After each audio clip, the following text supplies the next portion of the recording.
Hello and welcome to my watercolor tutorial, I guess.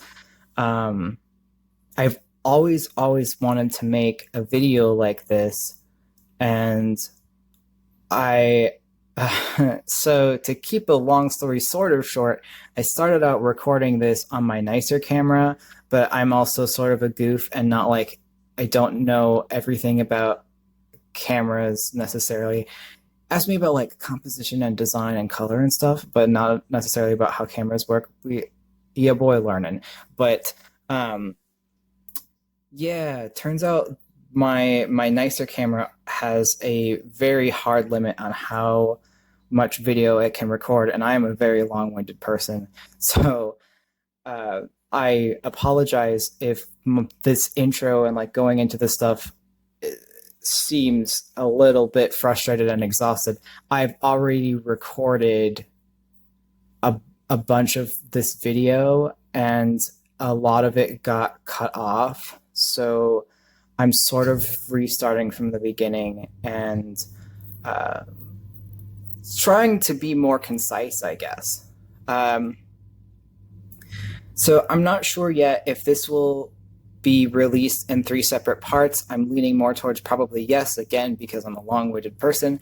And um, I'm planning to like be working on the paintings and then move them over to my laptop, do some editing. Also something I'm not super familiar with, learning that, but I don't mind the process. I actually really enjoy it. Um, but I wanted to do a watercolor tutorial because as I was working on my studio art bachelor's degree, watercolor became my go-to medium, and it had never been that for me before. So, like, I'd spent some time. I had learned a little bit of watercolor stuff in high school and just like high school art classes, and I didn't have a great time with it because it was taught to me in a way that I was told to be more fast and loose and spontaneous and not worry about getting all of the details right. And I think that's one of the very like forgiving qualities that watercolor offers for beginning artists. But um, for being an art major and I would consider myself a fairly creative person, I am not spontaneous. I just not like that. I love planning things. I love lists. I love bullet points under bullet points under bullet points. Like that's my whole deal. I love that. But yeah, moving on to sort of what I'm planning to do here. I'm going to try to do watercolor paintings in three different styles. Um, I've got sketches here of three different characters. Again, I apologize if this is a little bit. I don't know how video quality is going to be here either. You can't see this, but I can, and it is very funny and very sad. I have tied my smartphone to my lamp, which is already duct taped together and like barely hanging on. And my phone, I've made like this little sling of yarn that I am suspending it up over my table and my drafting table and like aiming the camera towards the paper so I I can record. It's a little precarious. I will try not to jostle stuff around as much as I can. Um, but I'm going to do watercolor in three different styles and sort of talk through what I'm doing and talk through my process and I don't know, just talk art stuff, I suppose. To start out with, to give you sort of an idea of what I am working with here, um, I am very much someone that uh, comes from a background where spending a ton of money on art supplies is not necessarily something that my family or myself have been capable of. So I'm also hoping that what I'm able to show in these videos helps inspire lower income or beginner artists and shows you that you don't need to have the best materials to make something really amazing. In fact, I have very, very strong feelings about how arts and crafts stores and any place that like sells those materials and supplies markets them in not even kind of like straight up a very predatory way.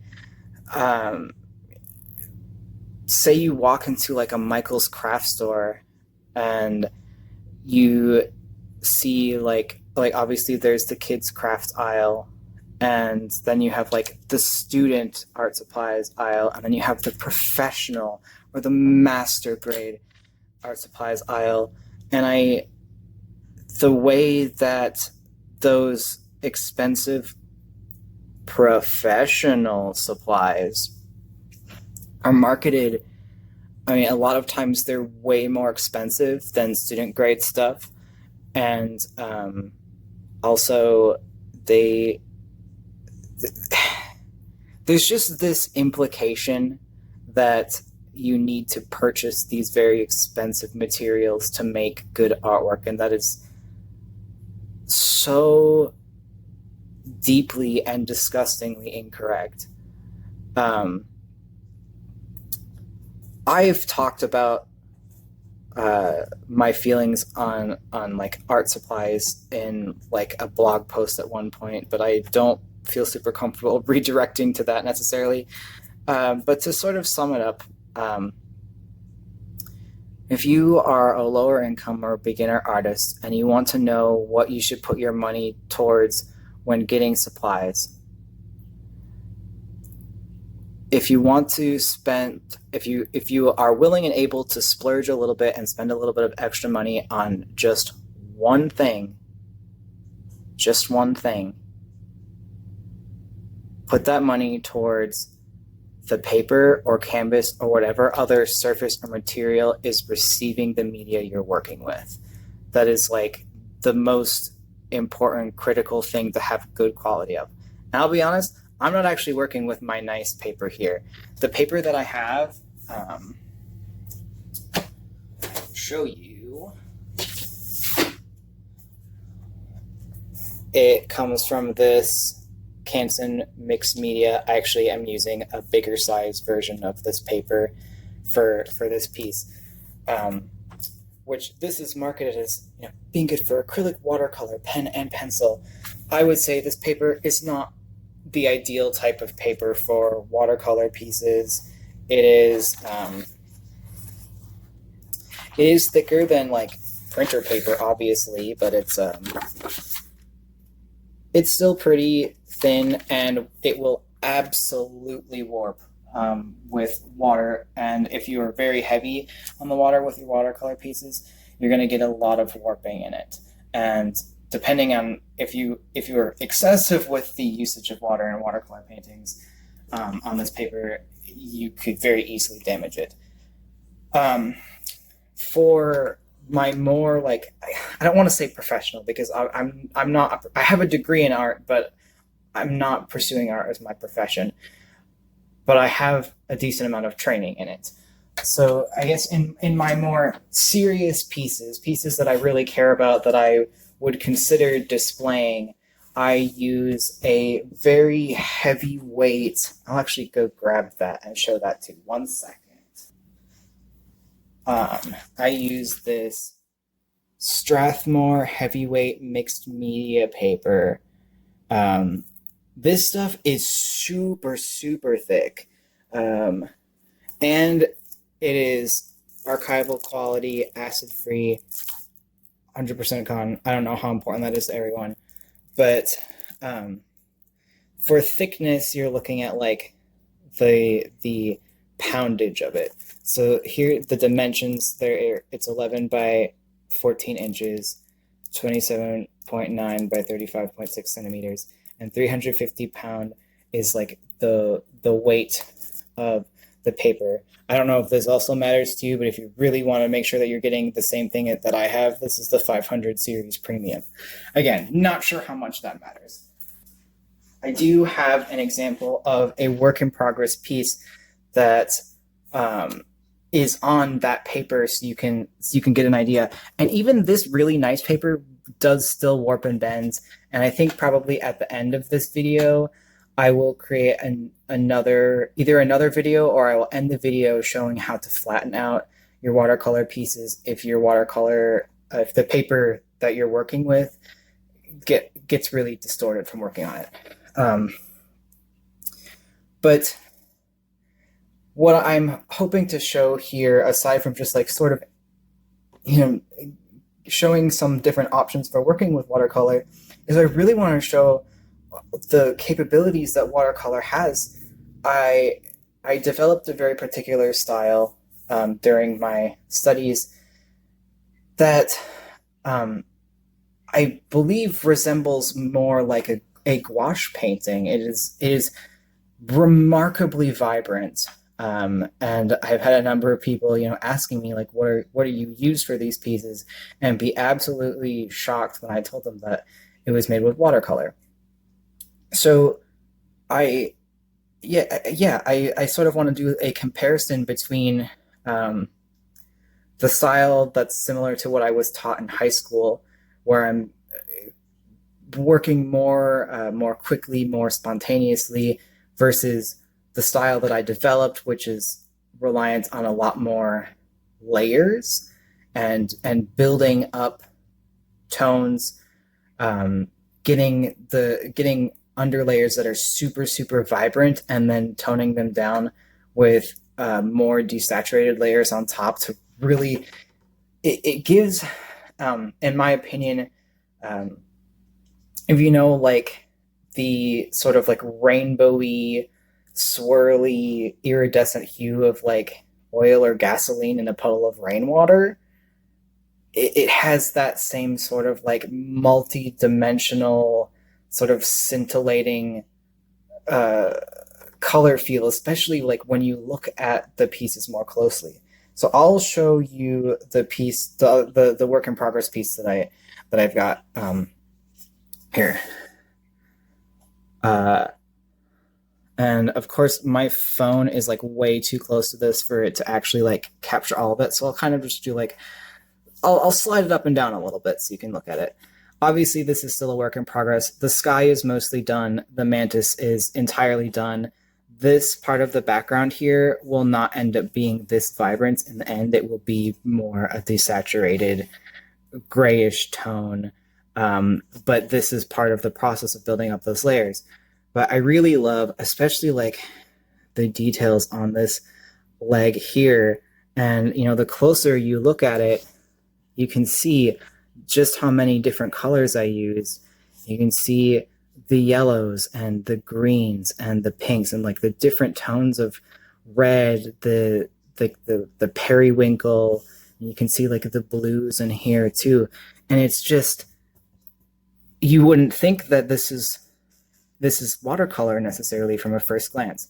So I'm going to show the standard watercolor methods, or the common watercolor method, the more like intro to watercolor type of painting. And then I'll show how I do my style of watercolor painting. And then I'm going to do, just for fun, a watercolor pencil painting. Because if you've never worked with watercolor pencil before, boy, is it so much fun. I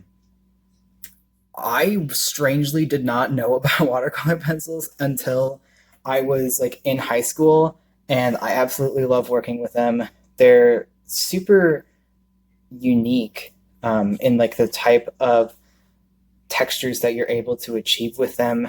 And if you are less confident in your ability to work with a paintbrush, watercolor pencil can be a lot more of a friendly way to introduce you to painting. So I think I've covered paper now let me show you the paints that I am working with. Well, I guess I have like a cheap little plastic cup set off to the side with water in it, obviously. I've also got a very colorful paper towel off to the side that I use to wipe off my brushes, or, you know, if my brushes are too wet, to dry them out a bit, or even to test colors occasionally.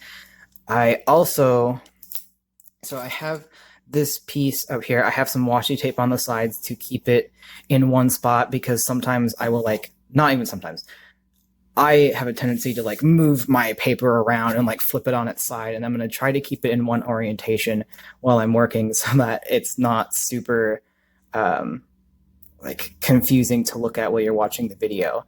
But I have it on this stand here, which again, like, I'm recording this on my phone and I don't think I'll be able to really capture necessarily the size of this, but it's a drawing table or stand thing that I can like raise and lower the height of.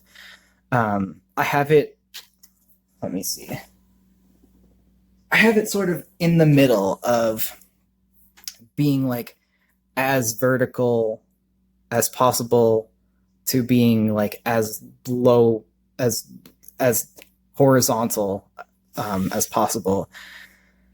And I have some newsprint that I've had taped to the back for a really long time, so it's super like discolored now. But what I do, and I would highly recommend this for watercolor especially, but off to the side here, you can see I have swatches, got some other swatches up here. And then I also find it nice, you know, if I'm working on a piece where lighting is super important, having the newsprint in the back, I can sort of sketch out like, here's where like the light source is coming from, or here's where multiple light sources is coming from. Of course, I mean, and obviously to the left here, you can see here's one that I've crossed out and I'm no longer using. So it could probably get confusing after a while to which one is relevant to the piece I'm working on. But then, you know, I can just take down this piece of newsprint and put up a fresh one. And the other nice thing about having the newsprint down is that because this drawing board is made of wood, and, you know, if I'm working with watercolor, I don't necessarily want the wood to, you know, be damaged by all the water and moisture that I'm using. So having the newsprint up, I actually think I've got a couple layers of it taped down, helps protect it helps protect the wood surface of the drawing board. I said I was going to talk about paints, and then I proceeded to not talk about paints. I'm so sorry. Again, I am re-recording all of this up until the point that I had stopped.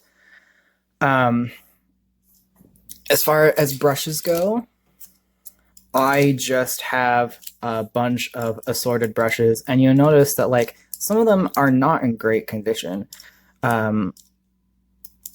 The nice thing about watercolor is that, and you will probably hear me say this over and over and over again in the video, and I apologize. Watercolor is super forgiving. And you don't really need to have like the tidiest, most crisp looking brushes. Like, this is a pretty nice, fancy brush. It's, you know, pretty like satisfying to look at, but you don't need them to be so perfect. You can use you know, rougher looking brushes like this, and, you know, like this one is really beat up. Obviously I use this one for a lot of detailing work because it, you know, it can be have a really pointed tip at the end of it. But yeah, watercolor, you don't have to have anything super fancy as far as brushes go. You could, I would say, if you get anything that's like one step up from like being in the kids craft aisle, you're solid. You're good to go. Paints, I'll show the watercolor pencils first. I think I believe so. The watercolor pencils I have are definitely Artist Loft brand. This is what they look like, and the cool thing about these, if you've never seen them or worked with them before, is that they're kind of exactly what you would expect from what they're called. The lead is, it's like the watercolor chalk, or it's like the watercolor cake, and you can dip the tips of these pencils in your water and then like color with them while they're wet directly on the paper and get some really, really fun textures with that. Or you can color with them dry on your paper and then take a wet brush and blend it out. And there's just like a lot of fun techniques and ways that you can experiment with these. They're really fun to work with and play with, and are honestly just like really visually satisfying too. So if you're into like looking at really satisfying things, maybe try playing with watercolor pencils if you haven't done that before. This is, I have two types of like the watercolors that I use with brushes.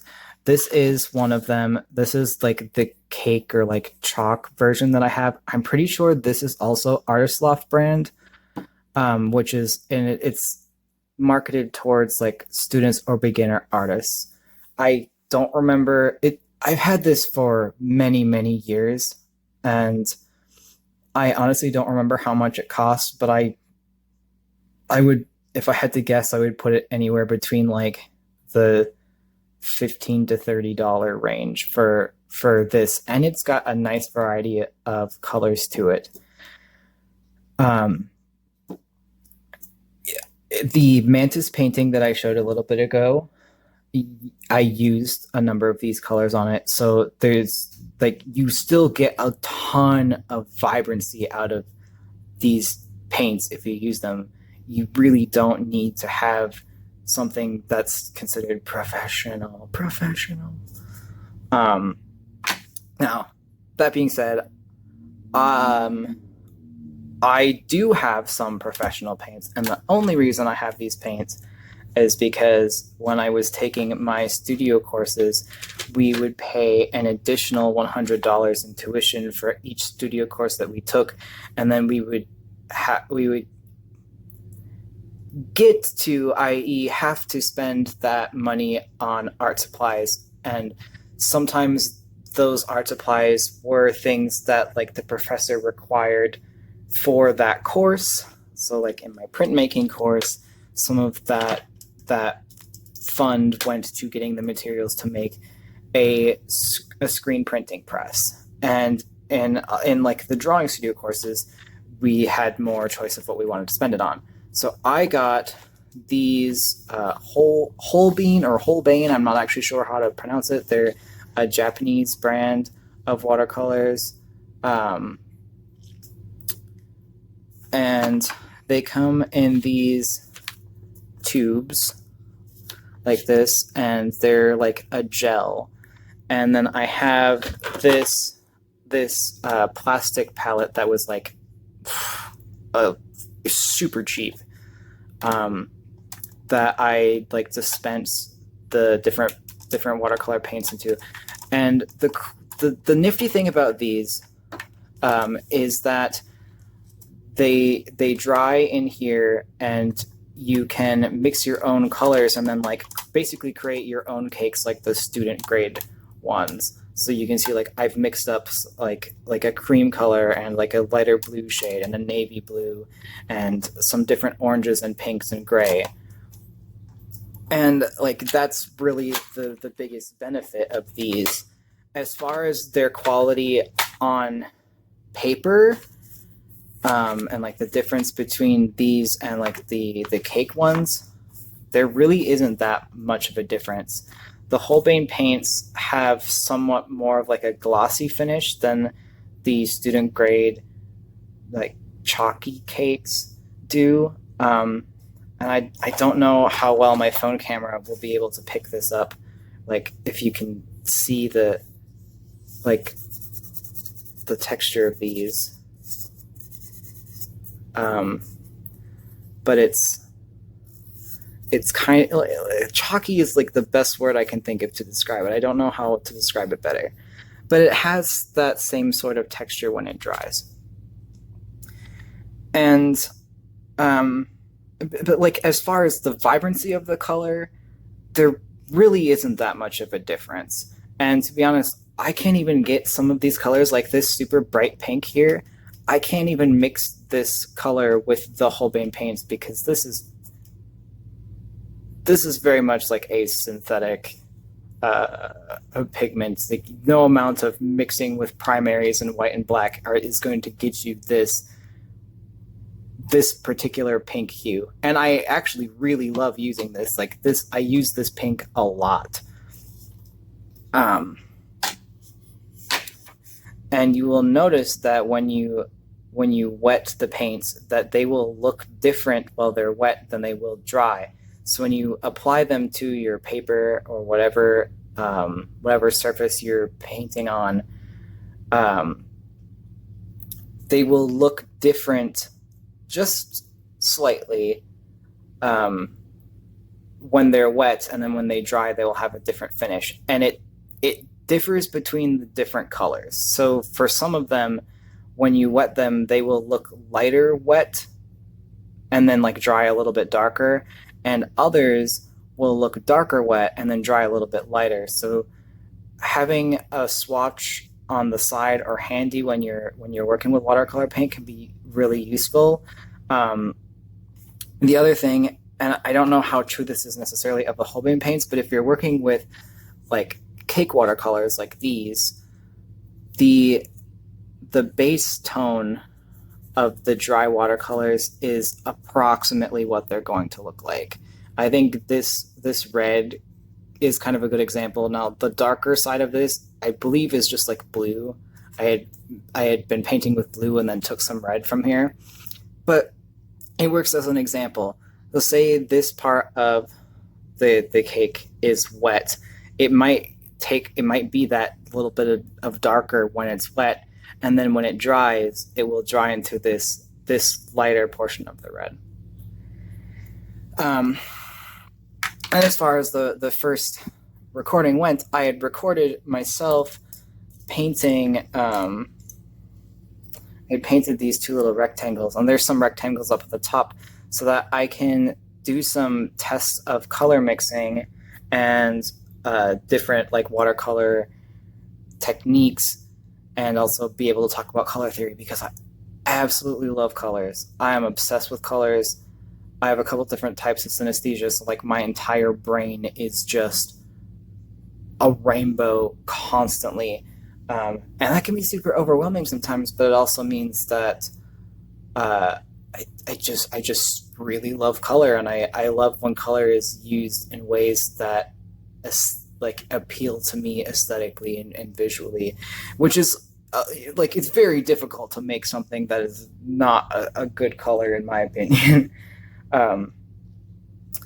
But so I'm going to start off by painting this little tiger cub creature here. I call her Dancer. I am going to be doing the standard, or like the first way that I learned how to paint with watercolors. I'm going to be using that method for her, and I'll be doing more of like wetting the paper first and then applying paint over that and working from lights to darks.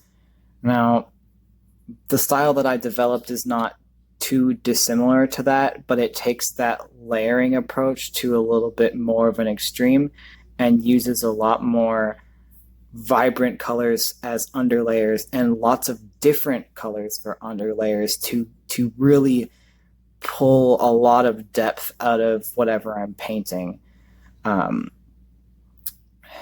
And over here, which of course was in the old recording and is now not in this recording, but I had done some tests where I wetted this square of paper and showed how like having a lot of people that do watercolor will work on an incline like this and let gravity do some of the work for them and create lots of cool watery textures when it dries. And I guess for that reason, I sort of like I think of this particular style of watercolor, the type that I learned, or the style that I learned in high school, I sort of think of it as like the gravity style of watercolor, because I'm using I'm just using the incline to help create that effect. And of course, like, you could tip the paper on its side and have the water going in different directions, and you could also like really apply tons of water in one specific spot to create a certain effect. And there are all sorts of other things that other people do with watercolors too, where they add different things like salt or rice, or other materials to the paper. I think like rubbing alcohol, to get different interesting effects and patterns out of it. So it is really versatile, but it's also really forgiving for people that want to get into painting like this. And even though I already have these little swatches painted, I can show you what I mean when I say that watercolor is super forgiving, because right now these little patches of color are completely dry. Now I'm going to add water to them again so you can see what happens.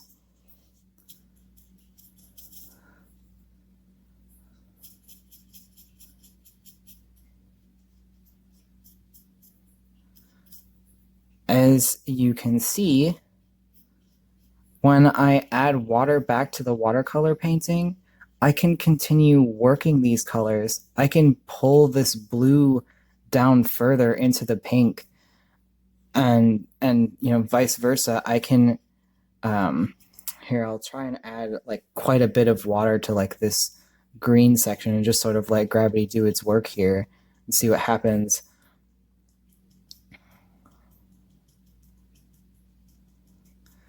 And you can also sort of like lift, if you make a mistake, you can sort of lift it off with this, with watercolor, whereas you can't necessarily do that with other paints.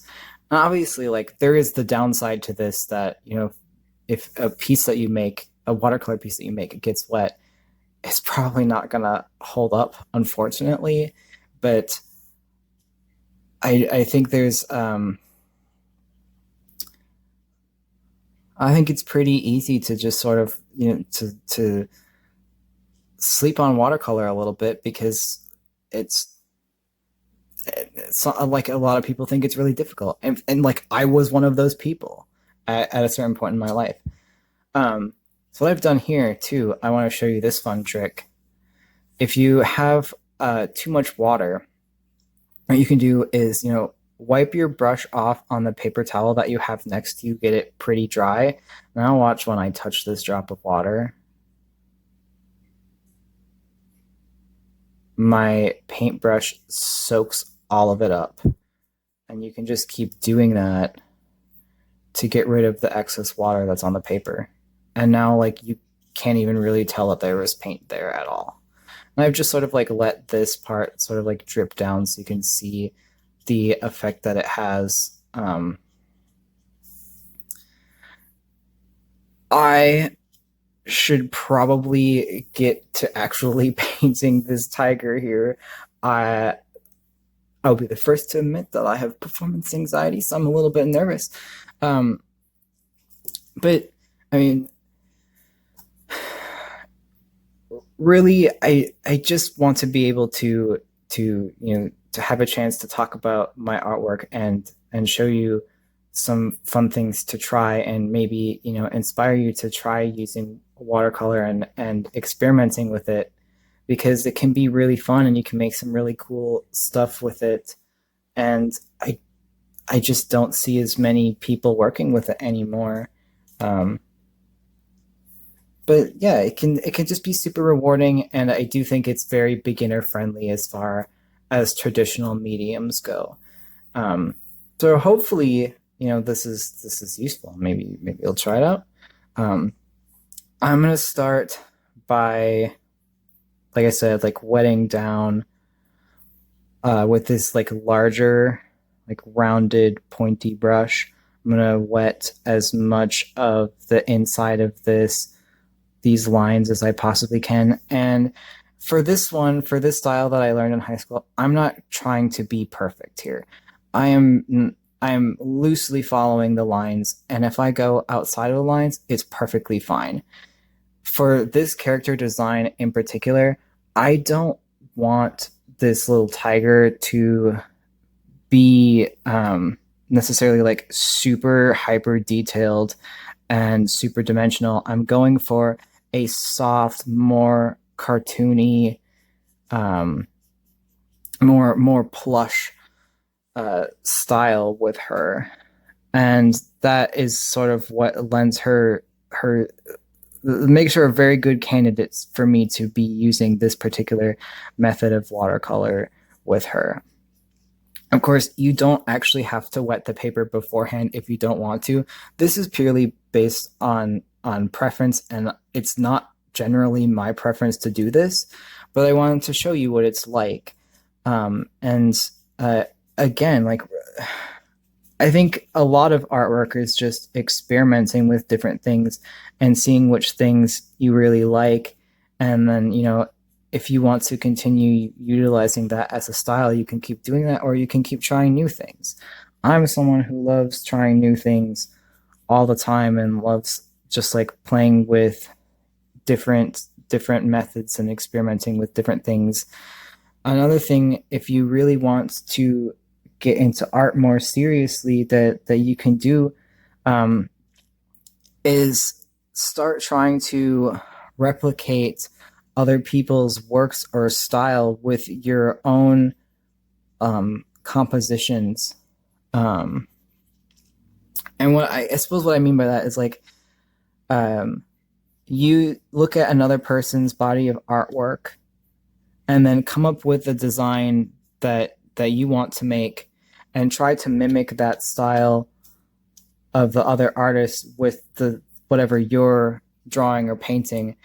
You might have seen some artists doing like the 20 different characters, or they do like a self-portrait in a style of like a bunch of different cartoons and anime or other types of media. And that's really, really helpful. That can really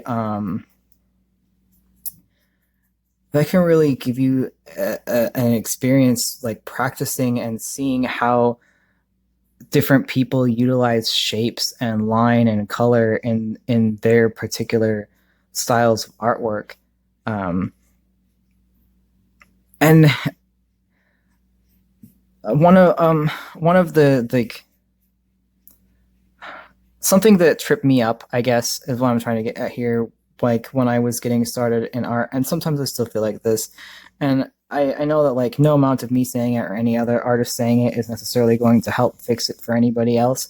But I do want to reiterate that like I'm pretty sure there's not a single artist on this planet that doesn't have at least a small amount of imposter syndrome and feels like everything that they make is crap. And that's okay. It's okay to make crap. I make bad art all the time. And I mean that both in like I make objectively poorly composed artwork or poorly thought out artwork, or I just like will do little sketches and scribbles and stuff.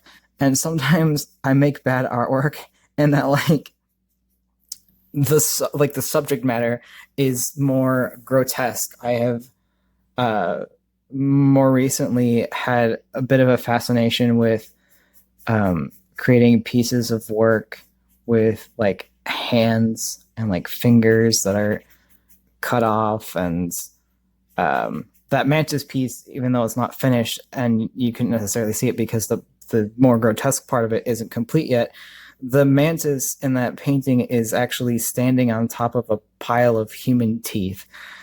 And so yeah, it just don't be afraid to make bad art, because that's all part of the process. And a lot of people, myself included, like the whole point of making art for us is to be able to process our experience of the world and to have some sort of catharsis for our emotions and our daily experiences and just our feelings. And be as edgy or as cringe as you want. I was a high schooler once too, and I would make all sorts of like emo original characters, like just like sad, put the like punk rock song lyrics on it. Like we've all been there. You don't have to make you don't have to be one of like the great masters. And in fact, we're currently in sort of like a postmodern art era where okay, I have thoughts and feelings about this in particular that I don't necessarily enjoy some parts of like the postmodern art movement. You get things like people nailing a banana to a wall and calling that artwork. And the thing is, you have to acknowledge that that's artwork, and it's okay to feel uncomfortable or like, like you're looking at something that's stupid when you go to a gallery and you see pieces like that, because the whole point of those pieces is to get you to be asking yourself, like, why do I have this visceral, angry reaction to something like this? Like, why did someone, like, this feels like so little effort to create something like this? And there are a lot of like modern and postmodern artworks that are very uncomfortable to experience in person, or even just like reading or hearing about them. But like, these people are still getting paid to make to put this, to have this art in galleries or to sell it. I suppose maybe not. They're probably the ones paying in to put their art in galleries, to be quite honest. But like, they have to make a living somehow. And whether or not they're doing that from patrons that are purchasing their artwork or a side hustle, like, you got to respect that, like, there is no concrete definition of what can be classified as art. That is an age-old argument that people have been having since the dawn of time and like human languages and stuff, and we have still not come up with the answer to that. And the answer is the true answer is that there isn't an answer to it. Everyone's idea of what is and isn't art is subjective, and is going to be based on what they find visually or aesthetically or emotionally appealing to them. So again, like, just all of this is to say, and I'm sort of ranting, of course, because I will do that throughout the course of these videos, but just don't feel bad about making bad art, and do it do it frequently. Make bad art as often as you can, because it's, at the end of the day, who cares? Who cares if it's bad? You don't have to show it to anybody if you don't want to. So now I've done like this entire glaze in white. I don't even know if you can necessarily tell. I think you can tell if I like push on it. You can see how the paper has warped with the application of water to it, and it will dry, and it might flatten out a little bit when it dries, but it also might not. Anyways, now I've laid down this entire coat of white, and you notice it's off white, and that is one of the differences that I've noticed between like the Holbein colors and the chalk colors. This white is, I mean, and you can even see it in the palette. Like, this isn't true white. It might be hard to see in this because I've mixed the white with some other stuff before. But here's the white for this one. This one is definitely more of a pure white. But it is no more opaque. It does not dry, like, it doesn't dry any more opaque than the white from the cakes. It's just a slightly different shade of white. And I didn't use it for Dancer here because white tigers aren't pure white. And if she was pure white, boy, would that be a very flat image to look at.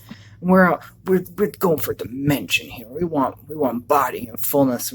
Even though this is like a cartoon character, we want her to feel vibrant and, you know, alive, you know, as if she could move.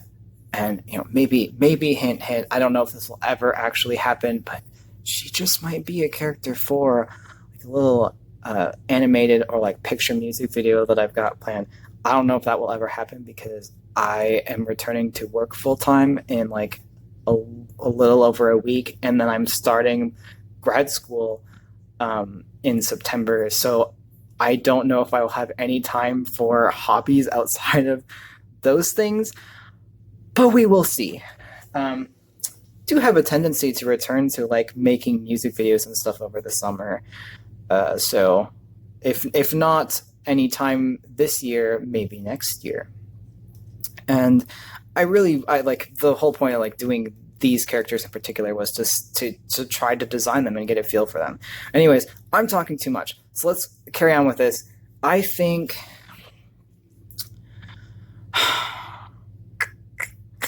I'm trying to think what colors I want to shade her with, because normally I wouldn't be thinking about it too terribly much because I would just use all the colors that I want. Like that's a part of the style that I've developed over time, is just use all the colors.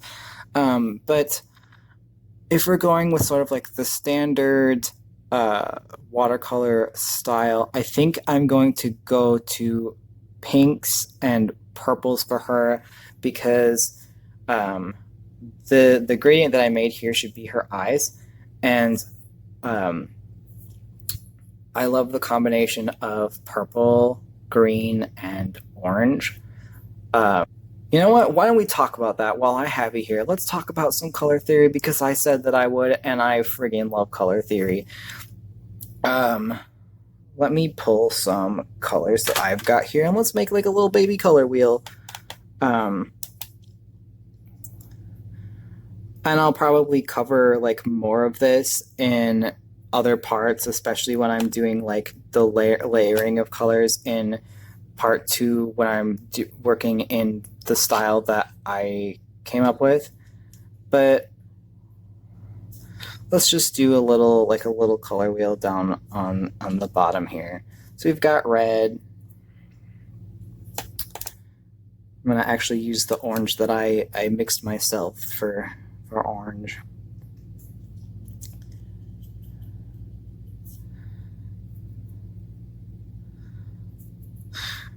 And I'm just going to do primaries and secondaries here, but like obviously there are more colors in between, but I just need to sort of get my point across with the specific color scheme that I'm going to use for Dancer.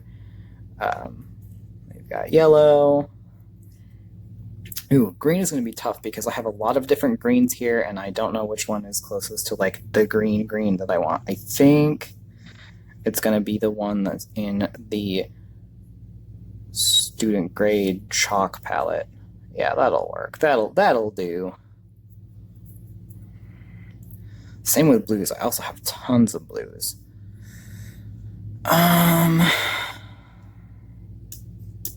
Let's do this blue.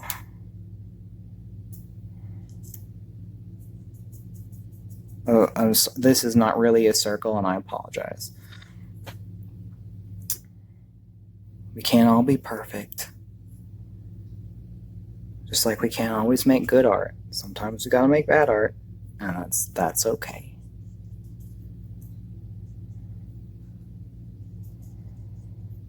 So here is very roughly our little color wheel of primary and secondary colors. We've got our red, our yellow, and our blue. Those are our primary colors. Those 3 colors are going to look visually appealing together. And then you have your tertiary colors, or not tertiary, sorry, secondary colors. You have your secondary colors, purple, orange, and green. And you can mix red and yellow to get orange, and you can mix yellow and blue to get green. You can mix blue and red to get purple. I think most people know that already. But the cool thing about these is that when you use when you use these specific like trios of colors in your artwork, they're going to look very visually appealing because they go well together. So you can do a piece that's going to be red, yellow, and blue, and use just red, yellow, and blue tones in your piece, and it is going to look very visually nice because those colors pair well together. And the same thing, like I was mentioning earlier, I really love the combination of purple, orange, and green. The other thing, which I will touch on briefly here, but probably more in part 2, is that when you add white to a color to make it lighter, that is called a tint. And when you add black to a color to make it darker, that is called a shade. And when you mix up sort of the lightness and darkness of a specific color, so say you want to say you're working with purple, orange, and green, and you want to have your purple be kind of like a pastel-y purple, and you want your orange to be a very dark, vibrant orange, and then you want your green to be like a more desaturated green color. The difference in saturations and like tints versus shades, if you play with those, you can also add more visual interest to what you're working on. And it's really just a matter of sort of picking like which one feels the most right to be a tint or a shade, which one should be more desaturated, which one should be more saturated and vibrant, which one should be like the brightest highlights in a piece, which one should be the darkest, what should I use for shadows. Another really fun exercise that I would recommend, and you can absolutely do this for free. There are plenty of free programs that you can do this with. The most immediate one that I can think of is GIMP, which is a free digital art program. Really abominable name for a program, but I get the feeling that the creators knew this. But anyways, pushing that aside, GIMP's a free digital art program that you can download and work with. It's kind of like Photoshop, but not as. I use GIMP for photo editing pretty exclusively. So if I have the energy to actually make a nice thumbnail for these videos, I will probably be making those in GIMP or Krita because I use both of those for like photo editing stuff and making thumbnails for pieces. But what you can do is you could just download whatever images you want and plop them into either. Krita is also free, by the way. Krita has better like actual like drawing tools in it than GIMP does, in my opinion. GIMP both of them run a little bit slow. GIMP, I think, runs a little bit slower than Krita and has a user interface that is a little bit less friendly than Krita, whereas Krita has better drawing tools and like works nicer with a drawing tablet. And also has some very basic animation capabilities, which is really exciting, and I'm eager to see how they continue expanding on that. But anyways, you could just download images and open them up in GIMP or Krita, or if you have Photoshop or Clip Studio Paint or like a paid program, go into like the color filter settings in those, and of course they're all located in different spots depending on what program you use, but then just play with like your hue, saturation, and value sliders and see how an image changes based on how you adjust the different color settings. Despite being a goof and not knowing much about my DSLR camera, because I know more about the actual editing component of it, of working with photos, I've spent hours just playing with like the color corrections. Not even corrections. What I was doing was not correcting colors. Let me be absolutely clear about that. I was not fixing anything. I was playing. I was splashing around in all those colors and just seeing what happens. And doing that and playing in like programs like that can give you a real sense of how different combinations of colors play off of each other. I mean, you find color schemes that you really, really like. And now I have talked again for way too long because I'm still sort of like um, on the fence about how I want to do shading for this. I think I'm going to use that bright pink that I mentioned. Actually,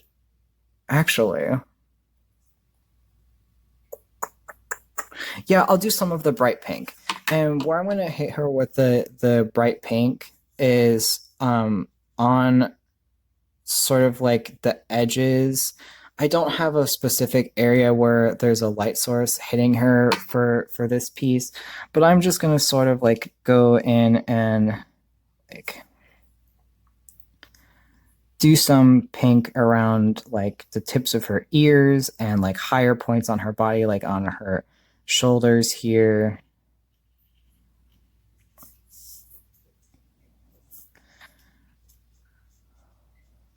Right now I'm just sort of like seeing what happens. And I'm going to be generous about using the water for this part of the video because I want to sort of show off like how the water moves when you're working with it, because this is what a lot of watercolor artists or like beginner watercolor artists or like watercolor tutorials that I've seen are showing off, is like really using that water to your advantage. In a way, I'm kind of not as fun in like the style that I made. I'm gonna hit the bridge of her nose here with some pink, like her forehead here with some pink, and I'm just trying to do this very like quickly, very lightly. I am not trying to color in the lines because that does not matter here. You don't have to be a perfect artist. Let's make bad art together. I would love that for us to just let's just make some bad art and learn from it, because that's the whole point. Learn from it and gosh darn it, feel something.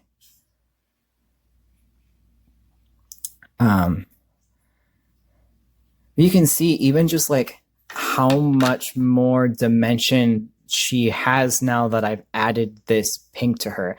And the white paint that I did as sort of like a glaze over her to begin with is going to sort of mute and desaturate the pink as I added. So as I added, oh my god, I can't talk.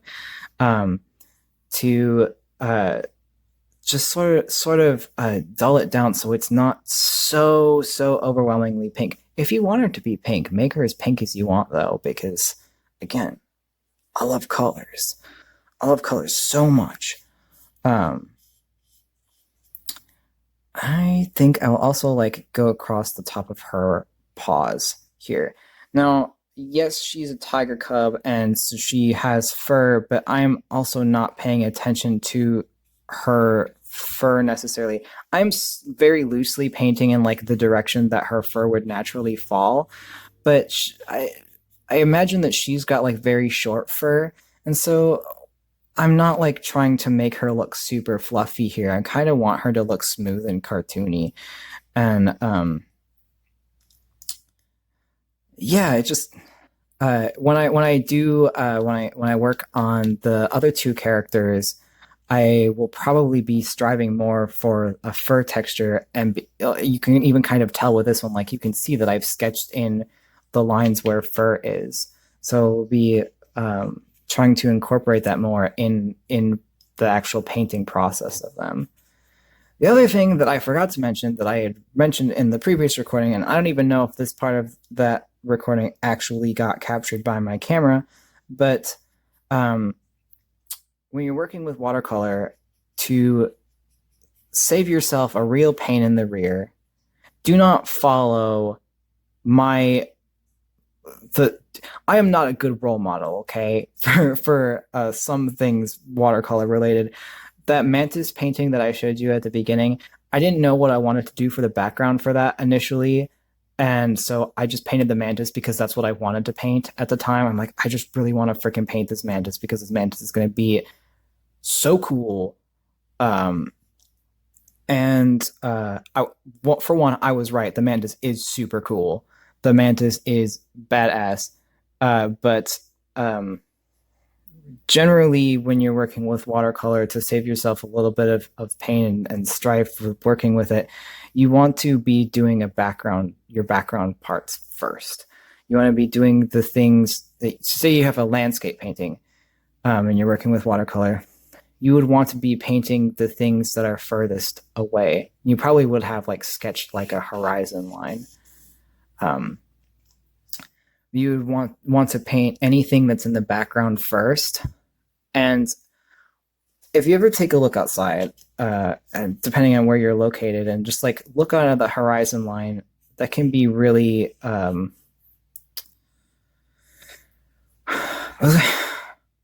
I was going to say a specific word, and then that word fled my brain.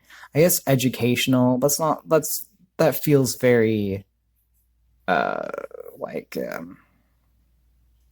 it feels like a very formal version of the word I was trying to think of and then forgot. But it can be really educational, I guess, in teaching you like how things that are further away from you look. And if you look at things that are farther away, there's this desire for us to like make them look darker, because you would think, oh, if something's further in the background, it's going to be in more shadow. But if you actually take the time to look at things that are in the background, the further away things are on the horizon, the more like this also depends somewhat on like the lighting that you're working with too. But a lot of times the things that are further away from you are going to actually be a little bit lighter and become softer, more blurred the further away that they are from you. And I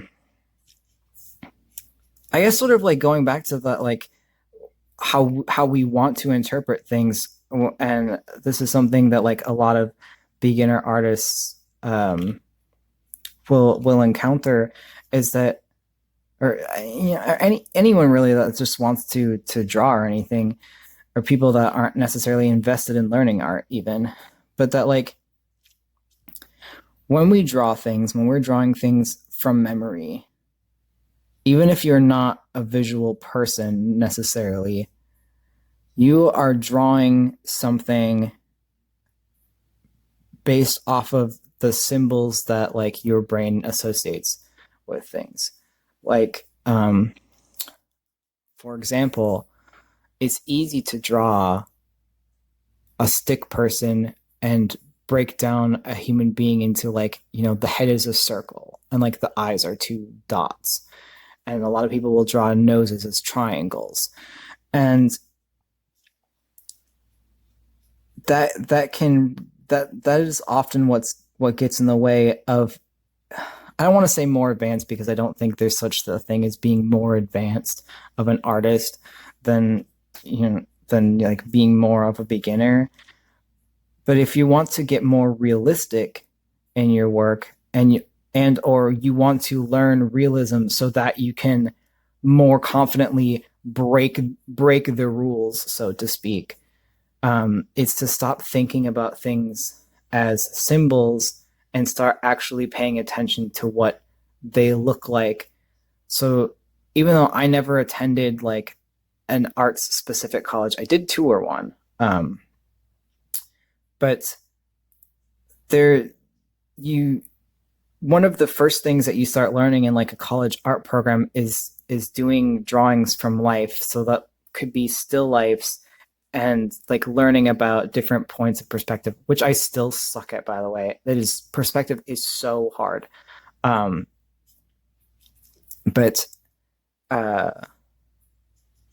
learning to draw from real life objects. Sometimes if I'm in like okay, again, I'm not the best role model, but you know, if I was sitting in like a really boring lecture in class and I would have like my water bottle out on the table in front of me, I would just start sketching my water bottle in my notebook and like trying to capture all the different shadows and like the light bouncing off of it in different ways. And then you move on from drawing still objects to drawing skeletons and like muscular structures and like doing different studies of hands and feet and eyes and noses and different facial features. And then you have live models in that you draw. And there's this whole process to becoming, you know, a professional artist where you learn how to make things as true to life as possible to begin with so that you can break the rules later. That's the whole point of it. And I think that same sort of thing applies to so much in life. You can't I'm trying to think of a good example and like nothing is particularly coming to me, but I know that I'm right about this, okay?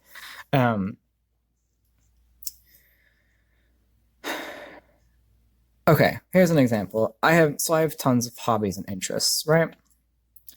And I have more recently gotten into like the aquarium hobby and like terrariums and aquariums and keeping I guess exotic animals in either fully aquatic or partially aquatic setups.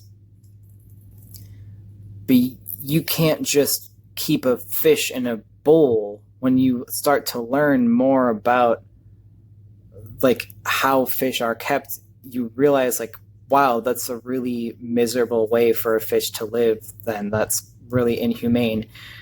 And then you start learning about water quality, and you start learning about water parameters, and you start learning about plumbing, and you learn you know, like you'll get an aquarium filter and you look at it and you learn what all like the numbers and all the numbers mean of like, oh, this is how much water it's pumping through in an hour. And once you have learned about those things and you've experienced those things, then you can start doing more of the groundbreaking stuff. You can start breaking the rules. You can start cutting your airline tubing and like making your own custom pumps and different waterfalls and crap. But you can't get to that point of breaking the rules unless you know what the rules are to begin with. And yeah, I guess that's what I was trying to get to. Again, I'm super rambly. I'm very talkative tonight. So I've done some pink here now. I think I'm going to hit her with some purple shadows. I keep saying hit her, and that sounds like I'm going to be violent with her. And I don't know, maybe I will be, but probably not. Like, she hasn't done anything to me yet. So I don't actually mean like physically slap her across the face right now. We'll see if it gets to that point. But now I'm going to do some of the shadows of her. Now, since she's a tiger, I would imagine she's going to have like black or at least very dark brown stripes. But since the rest of her fur is white, I'm going to start painting the shadows over the white part, because that's still like the shadows that are on the lighter parts of her fur are still going to be a lighter color than doing her stripes. So I'm using like this lighter lavender color on here, and you can see this is one that looks way darker when it's wet than when it dries. Like, this is a great example of that. I think that shows off that phenomenon with watercolor very well. So I know that like she's got her chin here, and that that's going to be casting a shadow on like her chest and neck region. And I'm trying to be a little bit careful around her mouth just because I want to sort of maintain that shape. But when it comes to like her fur and like fur texture, once I've established this nicer, smoother line, I'm just going to be more wild about, you know, blending it down with some water and, you know, like spreading it up her face a little bit, smoothing it out.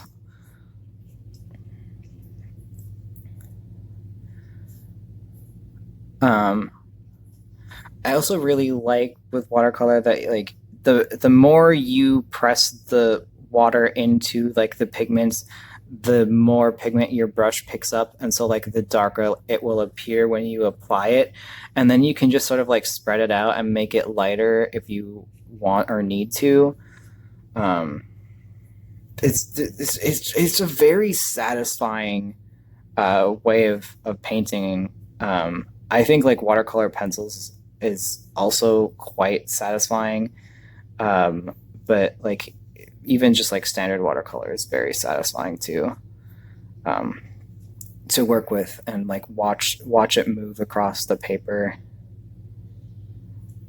Um, so I think I'm sort of establishing, at least with this ear here, that she's got more shadows on like this, sorry, like where my fingers are, like on this part of her body, and that light is probably hitting her from somewhere over here, maybe. I don't know. Again, I'm not paying a ton of attention to light sources for this. I'm just sort of going with it. Um, but that can sort of inform like where I'm going to be placing more of the white fur shadows on her. Um,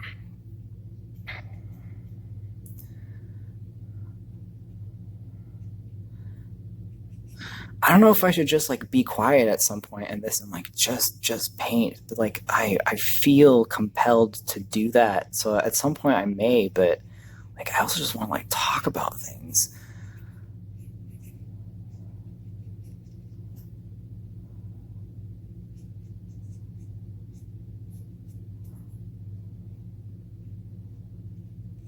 You can see I'm not really like paying attention to having any sort of specific fur patterning on her right now. I'm just like I'm getting the patches that I need to get. Oh, that's what I okay. I remembered a thing that I've been trying to get to say for a long time and then kept forgetting about it because I kept getting off track. One of the biggest pieces of like art knowledge or wisdom or whatever that I learned that helps me differentiate between like when I am painting versus when I am drawing is that when you are painting something, you are thinking in shapes instead of lines. When you're drawing, you tend to be thinking more in lines, especially if the piece or the style that you're working in is very line heavy, such as like in a graphic novel or a cartoon. You're paying attention to lines, line weight, line shapes, and you're using lines to help you communicate and express where certain shadows are, or like where lights are. You can make your line weight super thin. But when you're painting, you are thinking about shapes. You're thinking about applying color in specific like pattern areas. It's shapes. That's I already said that. I can only think of so many words for the word shape. Sorry. You're thinking more geometrically, I guess, is what I'm getting at.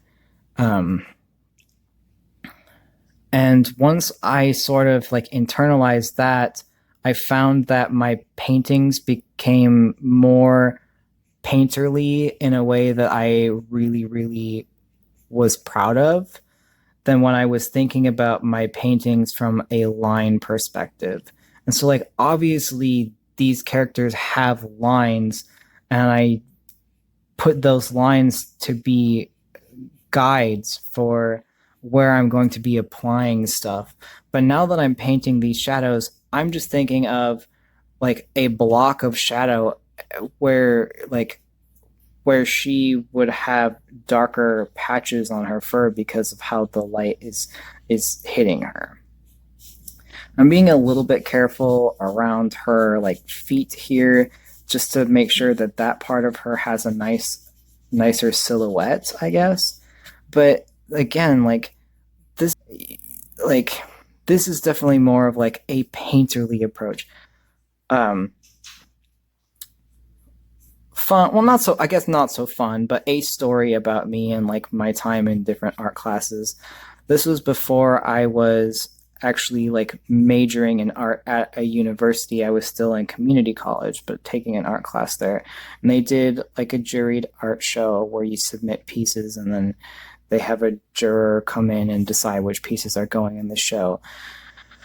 And this juror peeved me off so much. And it wasn't that like I necessarily like doubted what she was saying about my artwork, but like my artwork didn't get into the show. I'm like, that's fine. I don't particularly care. I wasn't making those pieces to go in a show, but the thing, like her critique of it just pissed me off. And her critique of it was that these paintings look like illustrations and not paintings. And having gotten to the point where I'm at now in sort of like my art making hobby and studies, I understand where that comment came from. Like I agree with her. She was right. My paintings did look like illustrations. Part of the reason that was because of the assignments that we were given to work with. We did a collage piece where we had to go find like snippets of magazines and crap. I freaking hate collage. There, another fun fact about me: I can't stand doing collages. Some of my art professors think I'm really good at it, but I hate doing it. But we had to like make a collage and then recreate that collage as a painting, as if the collage we made was like one cohesive, like full image and not like a bunch of different pieces snipped together. But like, of course it's going to look like a collage because like we were told that we were to recreate the collage that we made as a painting. And like, I'm not going to necessarily say that like the pieces that I submitted to it were like technically bad. Like they were done fine, I suppose. Like I definitely still had a ton to learn. I always have more to learn about art making. But it was that particular comment that pissed me off, that like it looks more like an illustration and not a painting. And I'm like, I don't understand why that's the criteria of whether or not a piece gets into the show. To the best of my knowledge, it wasn't like it has to be just a painterly show. I only want to see paintings here. And to sort of clarify what she's talking about, because like I do understand now sort of what she was getting at. She was talking about my work because in that way, because you could tell that my painting, I was thinking and focused more on lines than I was thinking about shapes. And I feel like the quality of my work has only gotten better as far as paintings go, the more that I think about shapes when I'm painting and blocks of color instead of lines.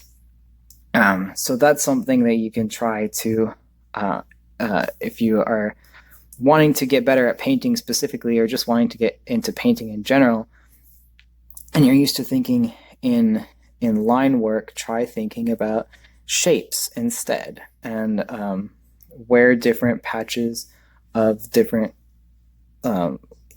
hues, different values, saturations of color would fall, and use your lines as a framework, but not like the thing that you're building up. You're not building up lines when you're painting, you're building up shapes. Well, that's sort of enough of me ranting about that, I guess. I mean, the other piece that I submitted to that show, she just said it feels unfinished, and she was absolutely right about that. I like straight up admitted, like, yeah, it is unfinished. I didn't really super know how to finish it, but it also, thinking back on it, that piece did also have that sort of like, this feels very much like something that feels like a piece where I'm thinking about lines when I'm doing a painting, and I would do better if I was thinking about shapes. Which isn't to say that it's okay to think of shapes when you're painting too. I think that's perfectly fine. That's sort of what peeved me off about her qualms with it not getting in the show, was that there was never any indication to me that we were supposed to be making a piece that was specifically painterly. Because what I had made didn't feel like it was any less of a piece of artwork.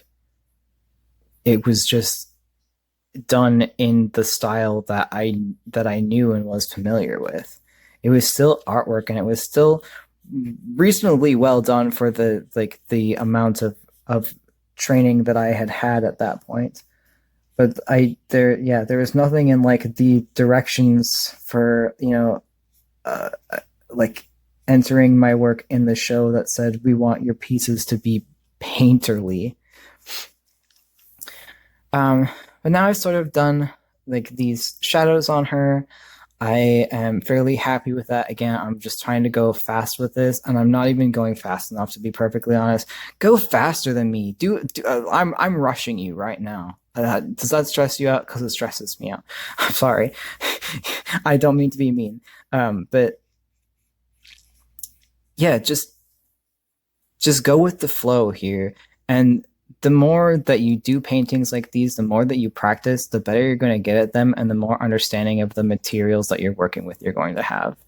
Like I was sort of saying earlier on about sort of how art stores, like arts and crafts stores, will manipulate people into buying more expensive products because they're marketed in ways to make people think that if you spend this much money on this product, that will make you a better artist.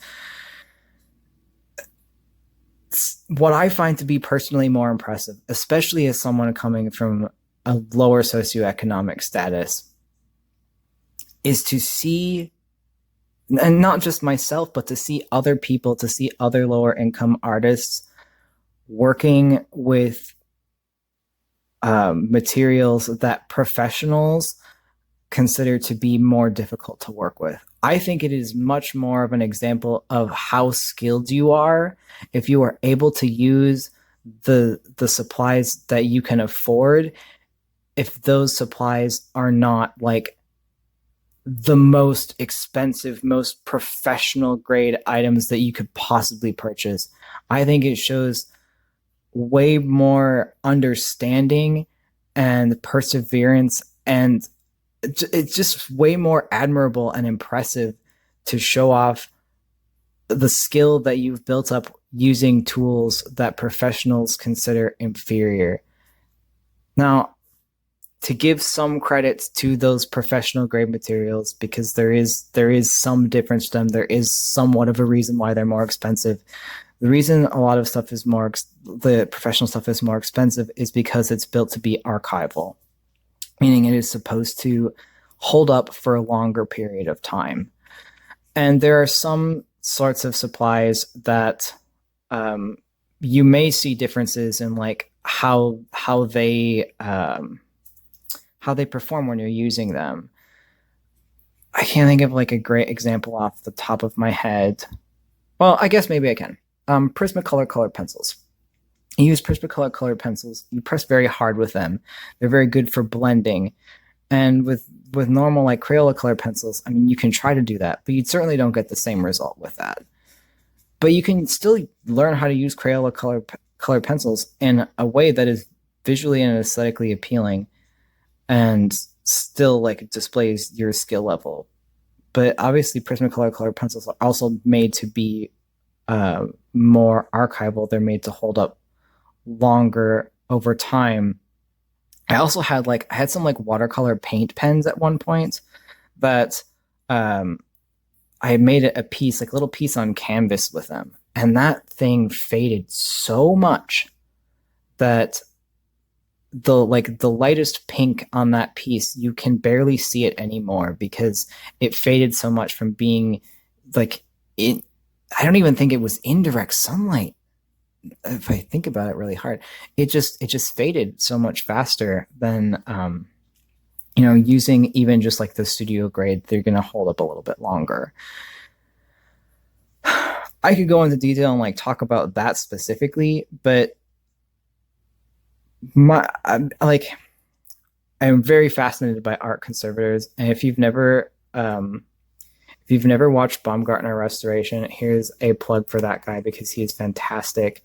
And I love his videos. They're super like relaxing and interesting to listen to. And I have so much respect and admiration for what he does for his career in like restoring fine art. At the same time, I think there's this dialectic of art wasn't made to last forever. And I think keeping that in mind when you're a beginner is very, very critical and important. Remember how I've said a number of times now, it's okay to make bad art. Let's make bad art together. If you're making bad art, you probably, I don't know, maybe you want it to be around for a really long time and you want someone to stumble upon your cringe emo, punk song lyrics, cartoons of you and your friends as like chibi cats or something. Like maybe you are dead set upon someone stumbling across that someday. But artists don't make art, at least to the best of my knowledge. I obviously only live in this era. I do not know how like the old masters felt about their work. But I think in general, there's this understanding in artists that like their art isn't going to be around forever. And once you sort of come to terms with that, I think that also helps make it a lot easier to just be okay with making as much art as you can, and like being okay with making art that isn't necessarily beautiful or something that you want to show off to people. And I actually I had a really sad sort of encounter with an experience like that little over a year ago now, I believe. It wasn't this last May, but it was the May prior to that. The house I was living in at the time, I was living in the basement because I'm a basement dweller. I do not like to be on a floor where I could potentially fall through the floor because I have a bunch of illogical fears, but we're not going to go into that.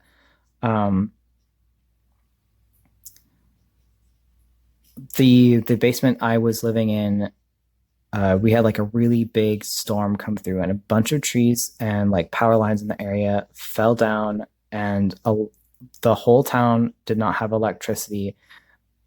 For some people, it lasted multiple days. And people with sump pumps in their basement, guess what happened to their basement? They freaking flooded. And that's what happened to my basement and my bedroom. And we caught it, thankfully, just before it hit my mattress. So we were able to sort of like bring that, upstairs. And sort of rescue that. But a lot of my nice paper that I had purchased and a number of pieces of my artwork that I was really proud of, that had been in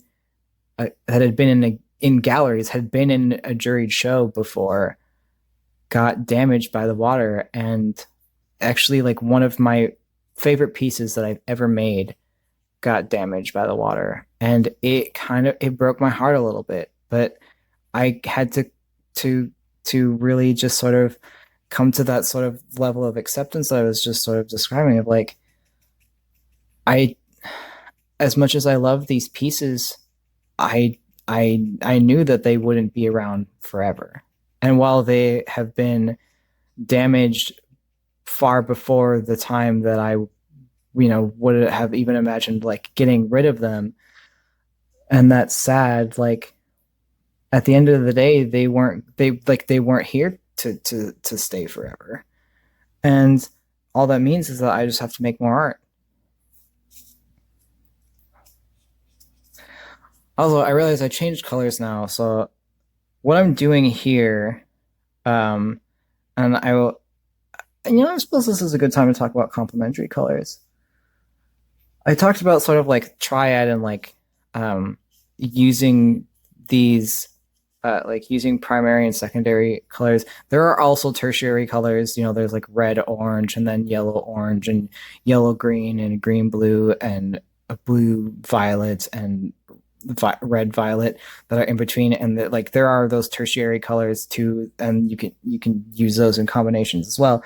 But you'll probably hear this like as soon as you start talking about color theory and like any sort of art environment, you're going to hear people talk about complementary colors all the time. And I think most of the time when people say complementary colors, they're talking about like the actual complementary colors, like they're talking about the actual definition. But I think that also sometimes people, when they say complementary colors, they just mean colors that look nice together and they don't actually mean like the technical definition of it. The technical definition, for those of you who don't know, of complementary colors are colors that are across from each other on the color wheel. So orange and blue and purple and yellow and green and red. Those are all complementary colors.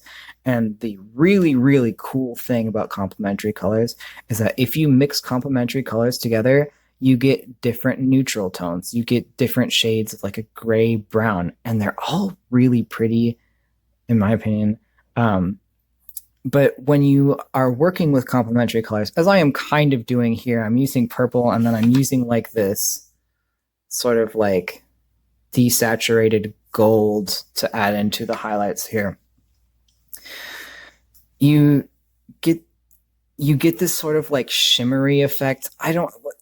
That was sort of how like one of my high school art teachers described it. It's like you get like this shimmery scintillating effect. I don't exactly know what those people are talking about, like, but I can say the complementary colors, when they're used together in a piece, they do look really nice together. And there are lots of other things that you can keep in mind when you're designing color schemes for things. Sometimes what I'll do is I will just go to like a swatch generating website and just like hit randomize a bunch of times and like see what happens.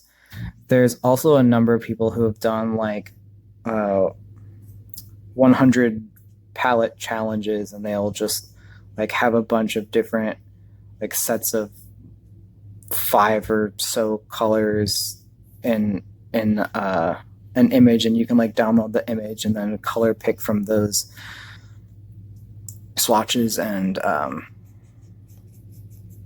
just try making pieces with that. I started doing one of those like color palette challenges a long time ago, and it was really fun. It definitely helped me develop more of my understanding with colors and stuff. So would recommend. Now, I don't want to go too far into like the style that I came up with in my art program here. So I'm going to do one more layer with shadows. I'm going to make it be a darker layer. And then I'm going to do like her stripes and facial features, and then we can call it good. Like we're just going to breeze right through this. I'm trying to think what color to use for the last sort of shadows layer, and I'm thinking I'm going to use. It's kind of hard to tell with some of like these darker colors on the Cakes palette. These are 2 different purples. One of them is like slightly more blue, and then like this one here is a more darker, slightly more desaturated. Like it looks like it has some black in it, so it's a shade. And then like the one next to it, which is what I'm going to try using, is more of just like a mix of like a dark blue with purple. And I'm just going to hit like where I feel like the shadows would be darkest on Dancer here with this darker purple. I'm not going to go over all of the areas that I've sort of gone over with the lighter purple and like the goldish umbery color. I'm just going to do where I think the shadows would be the darkest on her. I sort of defined this little musculature in her chest, and that's sort of just made up. And I'm pulling inspiration from other. Let's be real, furry artists. Um, Nothing wrong with being a furry. I make furry artwork all the time. I have a persona. I don't consider myself to be a furry though, just because I'm not super involved in like the actual community. But nothing wrong with furries. And if y'all be hating furries, what? Why? I encourage you to rethink that. Anyways, so because I can use references and sort of look at different anatomy, I feel more confident in being able to break the rules, so to speak, of anatomy here, and I'm not going for anything that's necessarily super realistic. But yeah, that's why I also am a big fan. When it's done well, I really love this thing that some artists do with certain like characters, where their upper arms are thin, and then like their forearms leading down to like their feet or paws or hands are like way too thick.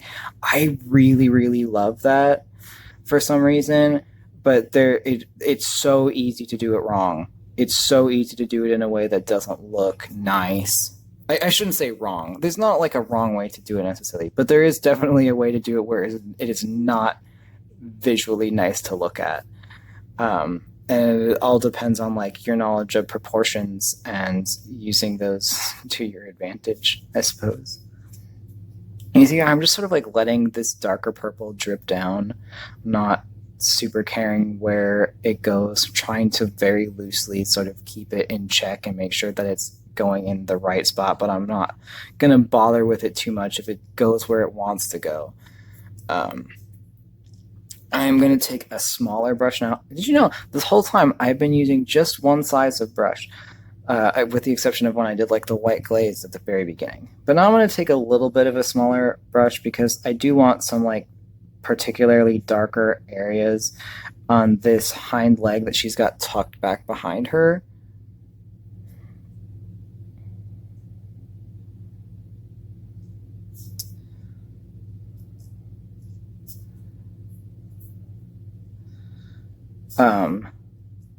Because that would be sort of like where the darkest spots on her would be. If she was like a real, actual creature thing. I don't know. I mean, she's a real figment of my imagination. But I'm still sort of like blending out like the darker parts of the shadows. I just am trying to like give some definition to this part that she's got sort of tucked back behind her. And I think now I'm gonna do stripes. Now this is it's gonna kill me a little bit inside when I move on to doing her stripes, because I am going to want so badly to do this in my particular style, and I'm just trying to show like the more standard way that people use watercolors, where they're letting gravity do a lot of the work for them. And it will be so tempting. It's gonna hurt me a little bit to have to do it in like the usual, the generic beginner way. But you know what? We're gonna get through it. Okay. If I was doing this in more of the style that I developed during my studies, I would be laying down a different color, maybe even multiple different colors, when I do the stripes first, and then going over them with darker and darker colors until I get sort of like the level of desaturation that I wanted them to be, instead of going just straight to black. But I think for the sake of keeping this speedy, what I'm going to do, I'm not going to use pitch black. No, I guess another sort of tip, especially when you're getting started with colors, something to challenge yourself with is to if you're able to, avoid using pitch black and like bright white. Try to avoid using those when you're first starting out with color, and get used to experimenting with using other colors for your shadows. Obviously, I'm not doing black for shadows on Dancer here. I'm use like purple and gold, and I think it looks quite nice. But the reason you don't necessarily use black for shadows and white for highlights is because if you observe stuff in real life, you will notice that shadows aren't black. And that's another case of like your brain has come up with like this way of simplifying and sort of symbolizing a specific thing that you want to convey in your artwork.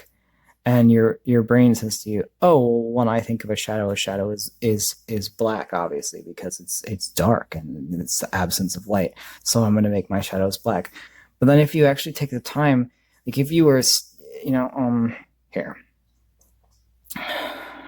if you look at the shadows my hand is creating on the piece of paper here, if you put an image of this into a digital art program and then like color picked this shadow, it would not be black. It wouldn't even be gray. It'd be it would just be a color.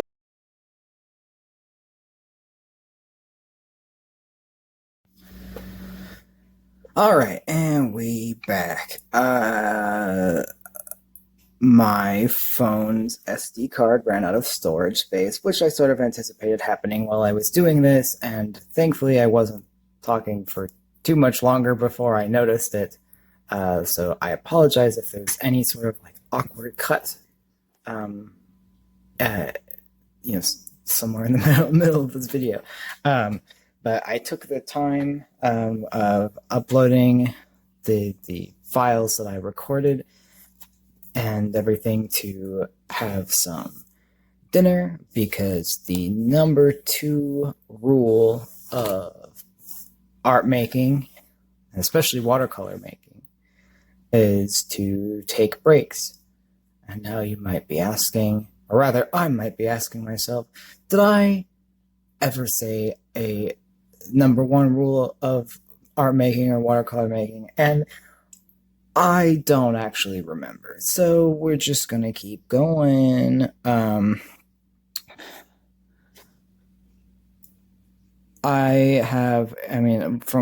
with eating and stuff, obviously what I've done so far has dried a little bit, and now I can sort of go back and like if there's a spot where I'm like, don't really like how this, I don't really like how the paint has gathered in a specific spot, I can sort of, reactivate it with just water and maneuver it around again. I also realized that like I've been wearing this thing like the entire time that I've been doing this, and when I initially recorded this part, I explained sort of what it was for. It's generally these types of like gloves are used by digital artists who are working on a drawing tablet that has a screen.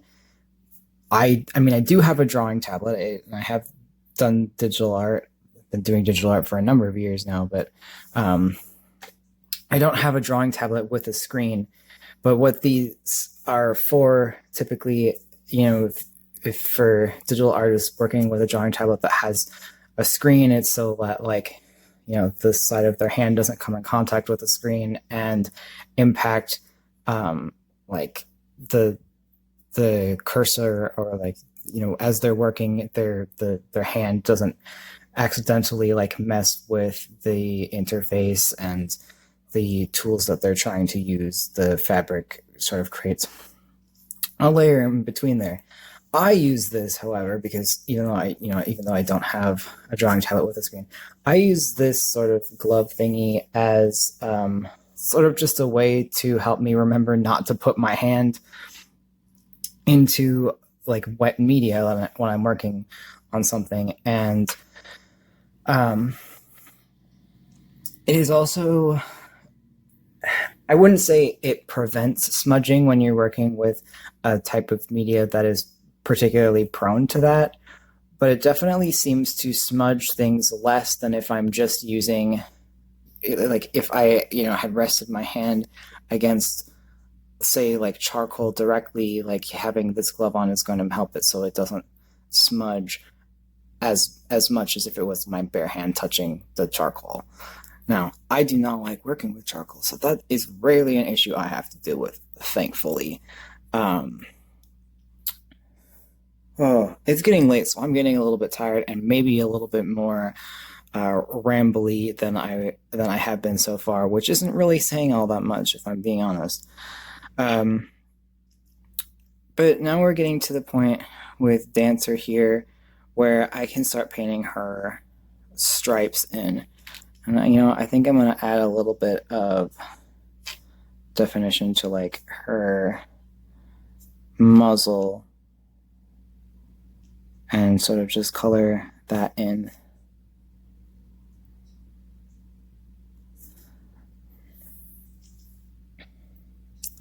I'll blend it out just a little bit.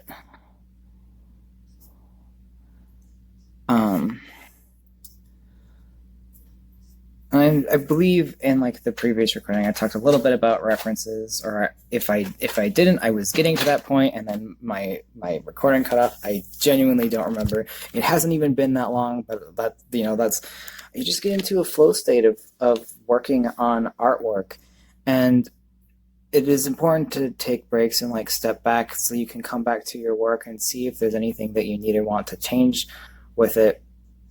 It is also really satisfying when you do get into that flow state and you're like, man, I just want to keep working on this. I feel really good. If I didn't talk about references too terribly in detail, references are an artist's best friend. A professional artist is going to be, like, constantly referring to references. And what I have here is just a Smithsonian Book of Mammals. And it is important to be a little bit conscientious when you're using people's images as references and, making sure, like, are you copying something directly from this image? Are you just color picking from the image? Are you using, like, the perspective of the image, etc., etc.? And really just be using your best judgment on whether or not you need to be crediting the person that you're using as a reference. In this case, I could probably find in here the names of everyone who, like, took all of the photos. I'm not even particularly sure. Oh yeah, there is an acknowledgement section. But I feel okay just being like, hey, I have this book. Here's where I'm getting the image from. These are the photos I'm using to sort of use as inspiration for the stripe patterns that I'm going to do on Dancer. And I feel okay leaving it at that. But again, if you're unsure, there's a lot of, like, copyright-based resources on the internet that can help you figure out when and where you need to give credit. And a lot of times, artists that make things like custom brush sets for different, like, digital art programs will include, like, a note that says, like, hey, these are free to use, but please credit me when you use them. And so just, like, making sure that you are responsible and ethical about your usage of those things. Especially if you are in any way monetarily benefiting from sharing the work that you made using those things. And as I go into working on the stripe patterns for Dancer here, the other thing I wanted to talk about is, like, as this was drying and I've been looking at it a little bit and seeing how it's turning out and just sort of, like, trying to figure out, like, how do I keep doing this, try to get this done quickly, because it is getting late at night and I want to go to bed soon, and I'm like, do I want to upload this tonight? Do I want to do any editing tonight? We'll see. The answer is probably no, but, like, I don't know. We'll see. And I was looking at just how much contrast just this part of the image has so far. Sorry, my little yarn phone sling is a little slipping a little bit, but and a lot of times with watercolor, like high contrast images is pretty common, and it's something that watercolor is like leaves you very well equipped to do. And I'm a big fan of high contrast images and work. And honestly, against my better judgment, I really like making things that are super high contrast and vibrant. That's at least some part of my style. I've been working on like getting better with creating things that have more neutrals in them, and like gaining a better understanding of how neutrals can be used effectively. But I do have a tendency to turn to making pieces that are very high in contrast with very saturated, vibrant colors. And I think that it is especially okay to not that it's ever like not okay to use super high contrast. Look, we're all just out here doing whatever the heck we want with our art and expressing ourselves, and that's all that really matters at the end of the day. But as far as like having more like aesthetic synergy, watercolor is really good for having making super high contrast pieces, especially because if you're using like this type of watercolor paint, you can't necessarily you can't mix on your palette, really. You have to mix your colors on the piece that you're working. And so you do have like a pretty limited number of colors to work with. And yeah, it's just it's a medium that I find is very well suited for making high contrast. If you really like high contrast, vibrant pictures, this might be something to give a try, or give a second try, or a third try. I don't know. Maybe you've tried it a bunch of times and it took you a while to actually realize how much you like it. I don't know. Again, I'm getting kind of rambly because it's getting late at night and I'm getting very tired. But I'm gonna try and stick this out and just finish this up. I'm not super happy with how like the tummy area looks right now and like the folds of the skin.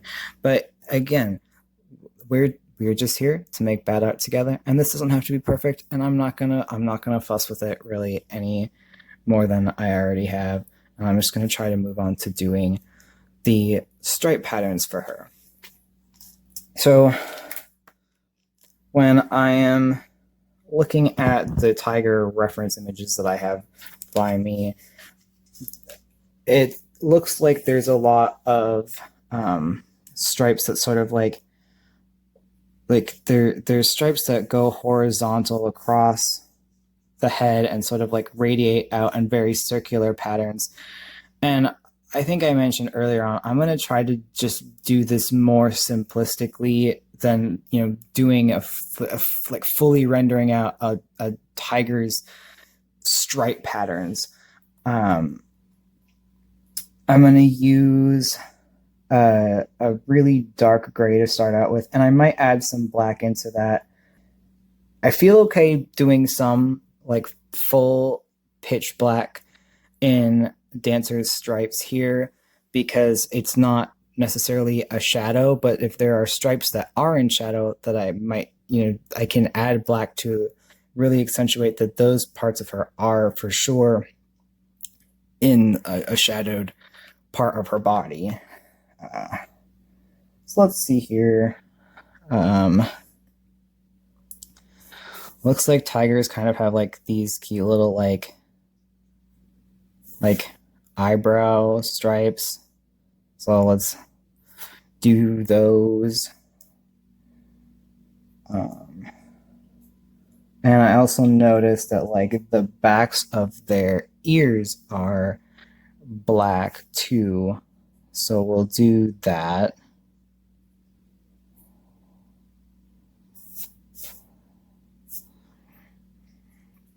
And for these stripes, this is also sort of leaning more into my personal style as opposed to like the more more spontaneous gravity based watercolor style.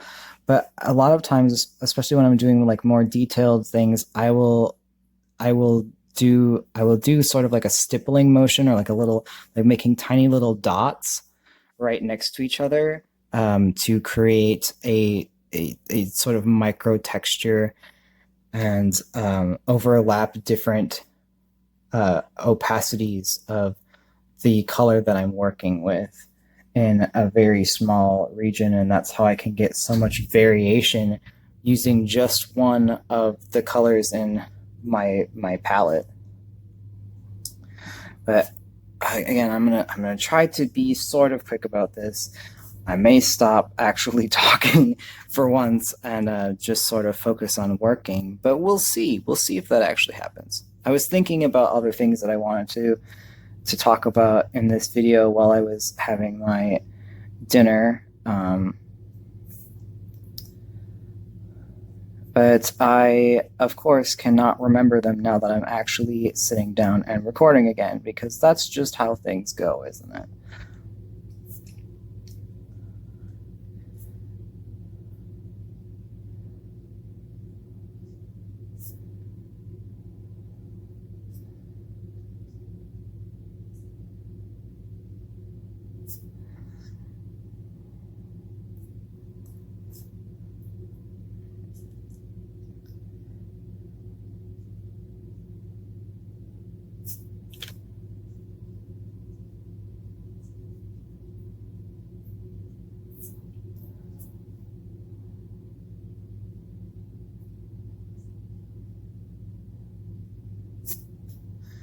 And to sort of give some sort of return to that like classic watercolor watery style, I'm gonna like add some water near where like there are larger transitions of the dark stripes into the whiter fur, to make that area a little bit more sort of like just sort of blend it out, give them a little bit, I don't know.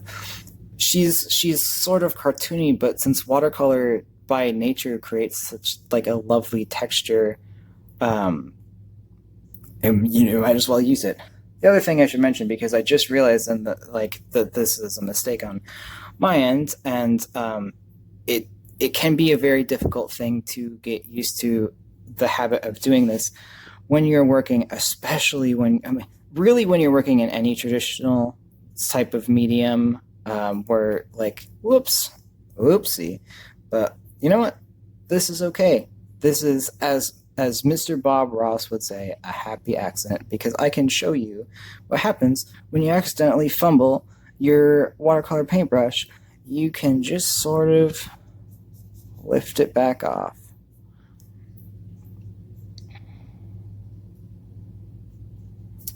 And that's one of the ways that I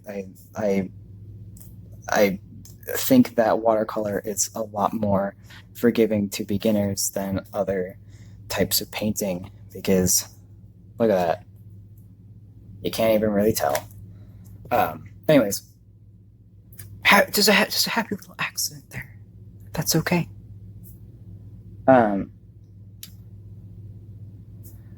When you're working in a number of traditional mediums, especially things where like you're holding a brush or a pencil and are moving your hand across the paper, it is a good idea, and especially if you're in a position like I have put myself in, where I have very loosely taped this piece in one orientation so that I can't rotate it while I am recording, for the sake of you, dear viewer, to work from top left to bottom right. It's going to keep your hand out of any of the work you've already done. And of course, it would be the opposite for if you were left-handed. You would work from the top right down to the bottom left to keep the edge of your hand from brushing and like smearing or messing up any of the work that you've already done. You can work in a very specific direction to make sure that you don't, like, you've already put so much work into this piece.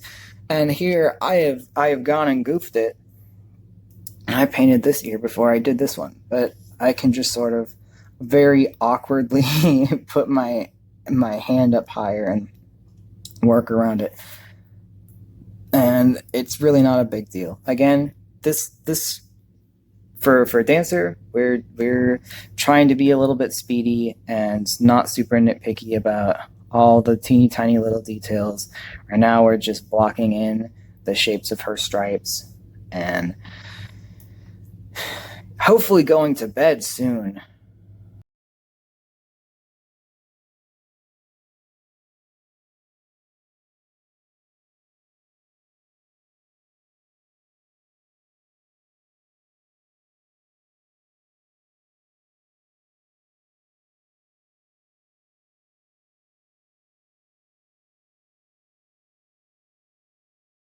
Tell me, what do a tiger and artistic liberties have in common with one another? And it's that every tiger has a unique stripe pattern. I don't know where I was going with that. That's not like most of what I'm saying and most of what I have said in this video and probably in the next two videos is probably not that funny.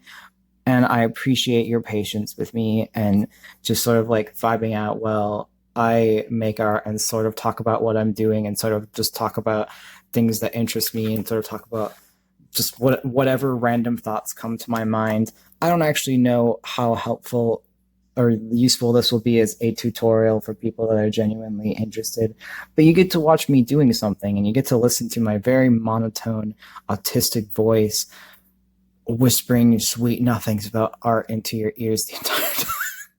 I don't know if that's a positive thing or not.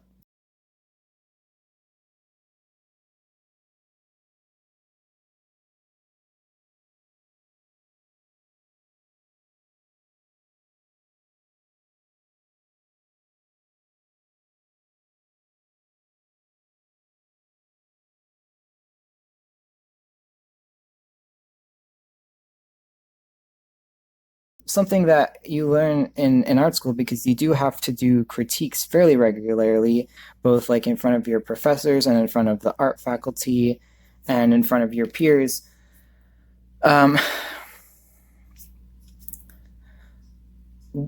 There's a, I'm not even actually sure if any of like my classes specifically taught me how to give critiques, but at a certain point I recognize like this is the kind of critiques that I want to be receiving, so these are the kind of critiques that I'm going to give.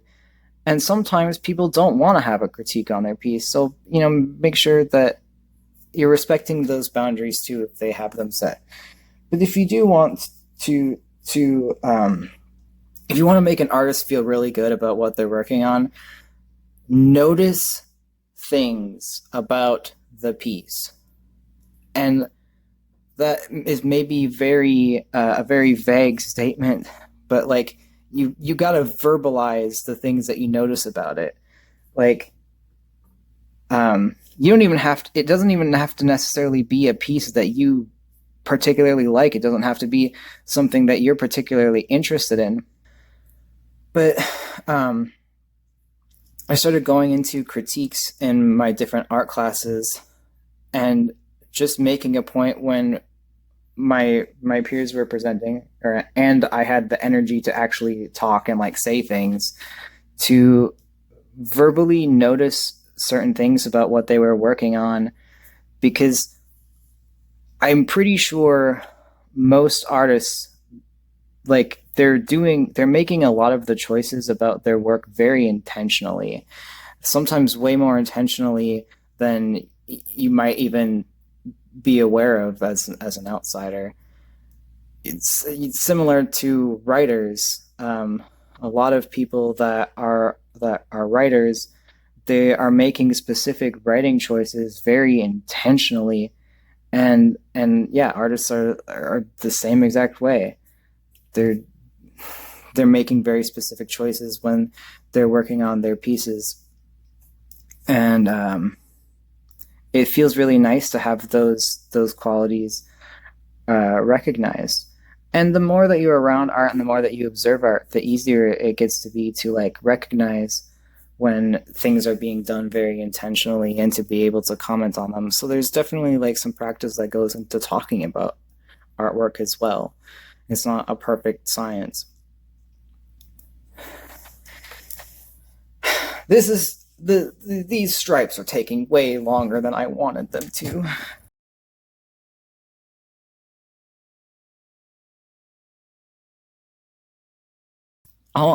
The one thing I am trying to pay attention to here is like I'm trying to make her stripe pattern as symmetrical as I can. If I were making this like a more finalized design for an animation or like a music video project where I was drawing multiple pictures of her, I want to make sure that her design is conducive to being drawn and colored in a bunch of times, and giving her a symmetrical stripe pattern means that, you know, if I'm going in and doing a bunch of pictures of her, that all I really have to do is memorize the stripe pattern on one side of her body. So then if I drew her facing the other way, I could just, you know, I can just do the same stripe pattern on the other side.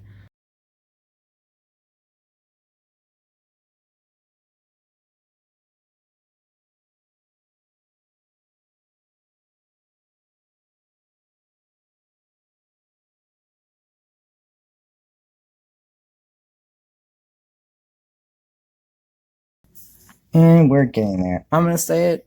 I don't really like how her back leg stripes are turning out. And again, that's okay.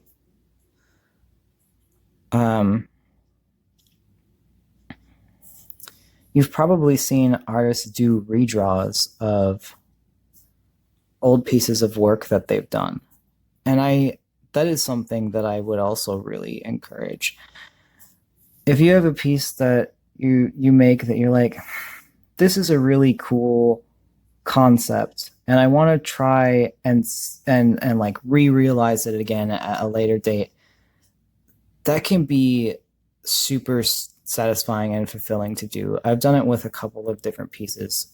Actually, the most recent one that I did a watercolor painting of a piece that was originally a digital drawing, and the art gallery at the college I attended ended up purchasing it from me because I had put it in my senior show, and I don't know, I guess they really liked it.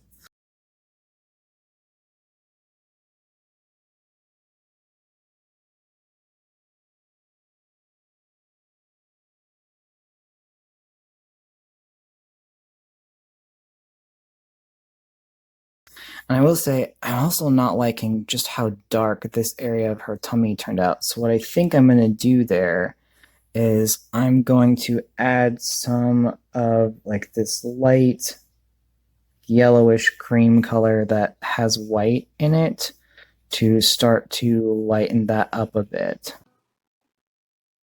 Hello, this is Cumulonimbus from the future, with worse audio quality as I'm recording off of my laptop while I am editing this video.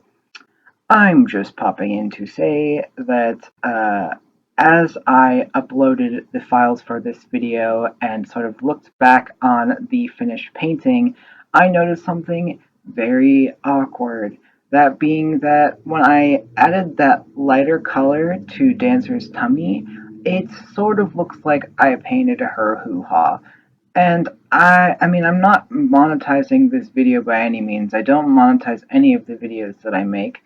But just as a disclaimer, that was not my intention by any means. It's just supposed to be sort of like the folds of her tummy and back leg.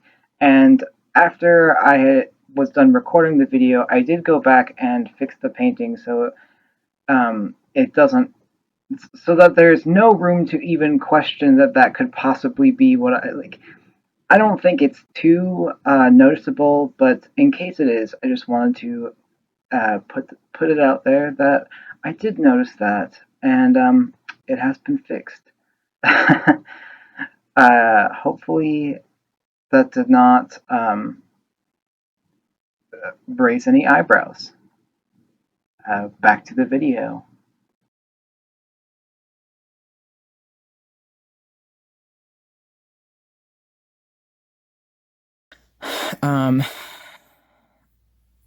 Now what I think I'm gonna do, I'm gonna add some fun, like extra little highlights, which I absolutely don't need to do for a little dancer here.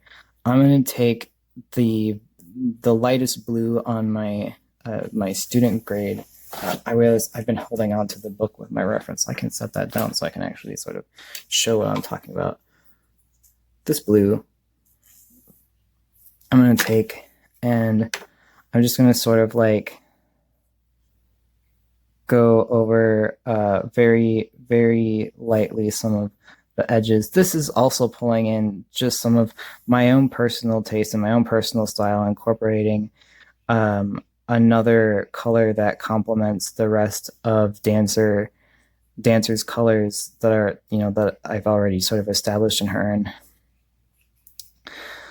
a lot of watercolor paintings, you're not going to be doing a line art necessarily. Especially if you're doing more like landscapes or still lifes and stuff. But since this is more of like a cartoony thing, I think having some little pieces that like accentuate where I had drawn in some pencil lines will benefit the overall final piece. But you know, at this point, it's more I'm making some stylistic choices.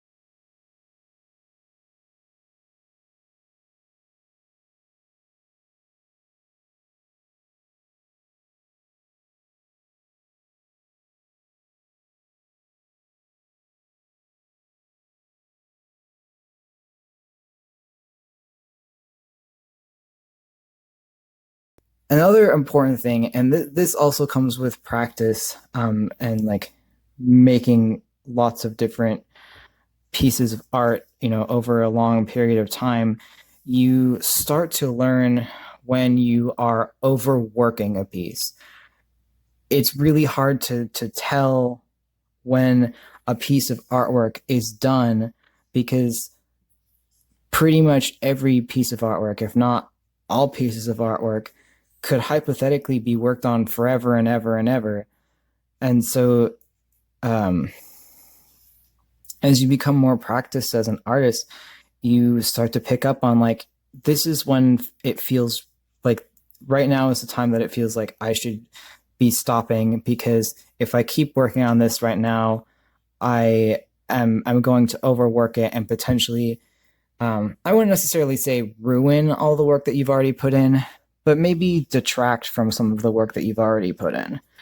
And yeah, it's like it's a skill that you pick up the more that you do stuff like this.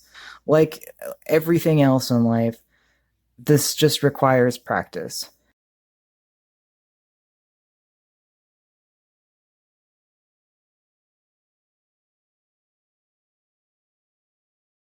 I'm just gonna like go in and like add some little dabs of colors in random spots um, to sort of add some depth and different like contrast in different spaces. Add some little points of interest that, you know, so it's not just, you know, charcoal gray stripes and a white background. I mean, adding in just little specks of different colors, giving. I don't know. I don't know what I'm doing. I see. Maybe the biggest takeaway from this is that I have no idea what I'm doing. At any given point in time when I'm making it, I don't know what I'm doing. I can write as many bulleted lists as I want, but I tell you what, I have no clue. And isn't that just kind of freeing to feel like that? And to admit, like, yeah, I don't really know what I'm not really sure what I'm making, but it makes me feel something. And that's what I was going for.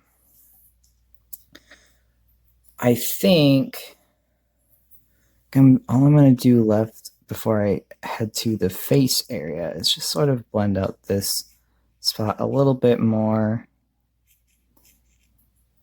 And I think that's probably where I'm going to leave sort of like the body at, and then let's go in and do her nose and eyes and little horns, and that should not take long at all. For the nose, because the charcoal gray worked so well for her stripes, I'm going to do that same charcoal gray for her nostrils.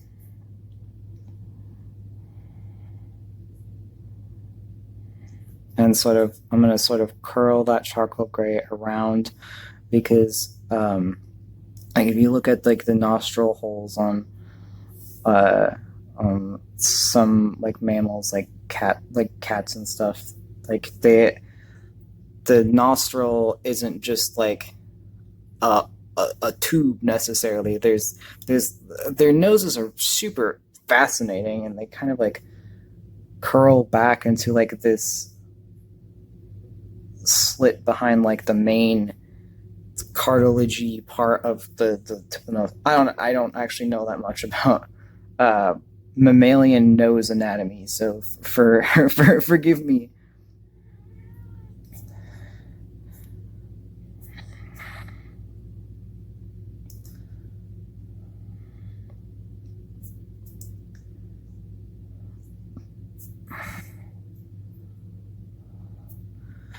And then for the nose itself, most of the tiger pictures I've seen, they have kind of like a bright, like a more reddish color nose. And I've got a color already prepped on my palette of like the Holbein colors that I think will fit kind of exactly what I'm going for here. So I'm just going to just use that, because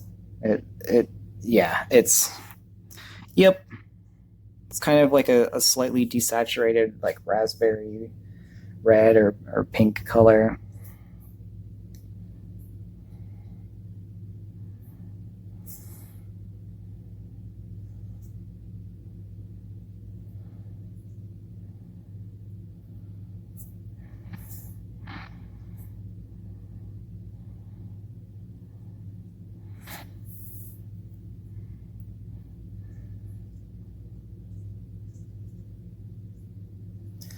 I'm gonna pull the split up further on the nose. I got that.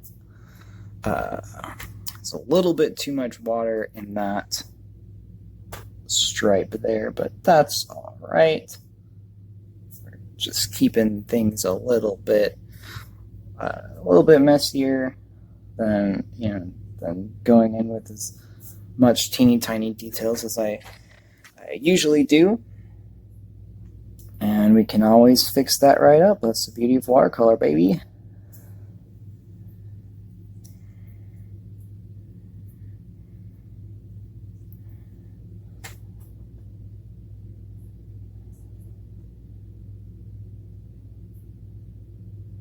Now, I'm not super sure what I want to do with like her nose lines. I think it's probably just best to go in on either side with like that lighter lavender color again, and just again, I'm thinking this part where I'm thinking in lines, and that's not necessarily like super painterly of me, but I want to make sure I don't really want my graphite lines showing a ton in the final piece. I'm okay if they're like a little bit visible, but I kind of want to cover them with a color of paint just because like the rest of the tiger is so colorful. Um yeah. And for her horns, I hadn't really thought about what color her horns should be, but I'm almost tempted to make him the same color as her nose. I don't know though. I'm gonna go with just sort of I'm gonna start with more of like that like off white bony color um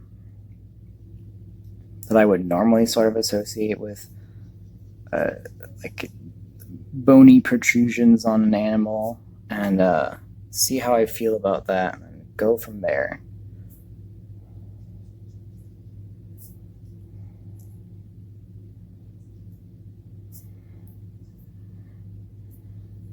I'm not even going to add a lot of shading to these either. I don't think that they really need a lot of shading. Um, I think I'm mostly just going to leave them this off-white color.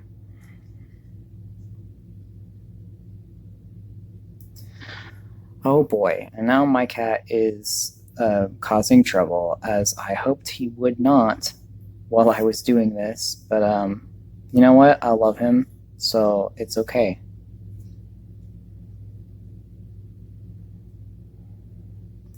If you have a pet and you're watching this, please tell them that I love them because I do.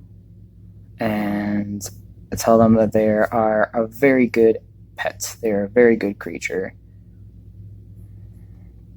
We're a big fan of beasts and creatures in this house.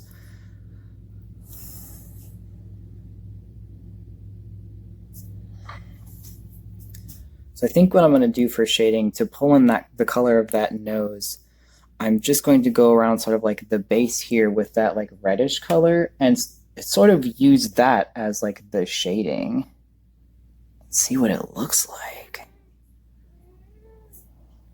Ooh, that was a choice.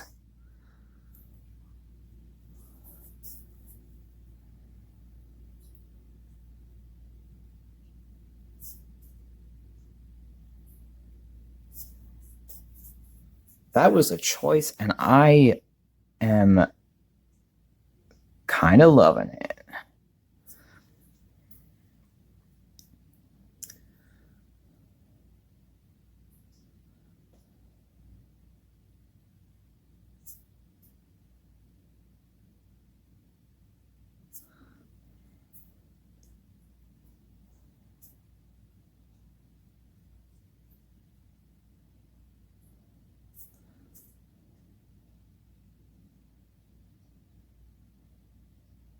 I really, really love seeing how you can get so much dimension with just two colors. And when you first have that moment when you're working on a watercolor piece and you experience that sort of that harmony of two colors that end up working really well together, it's a fantastic feeling.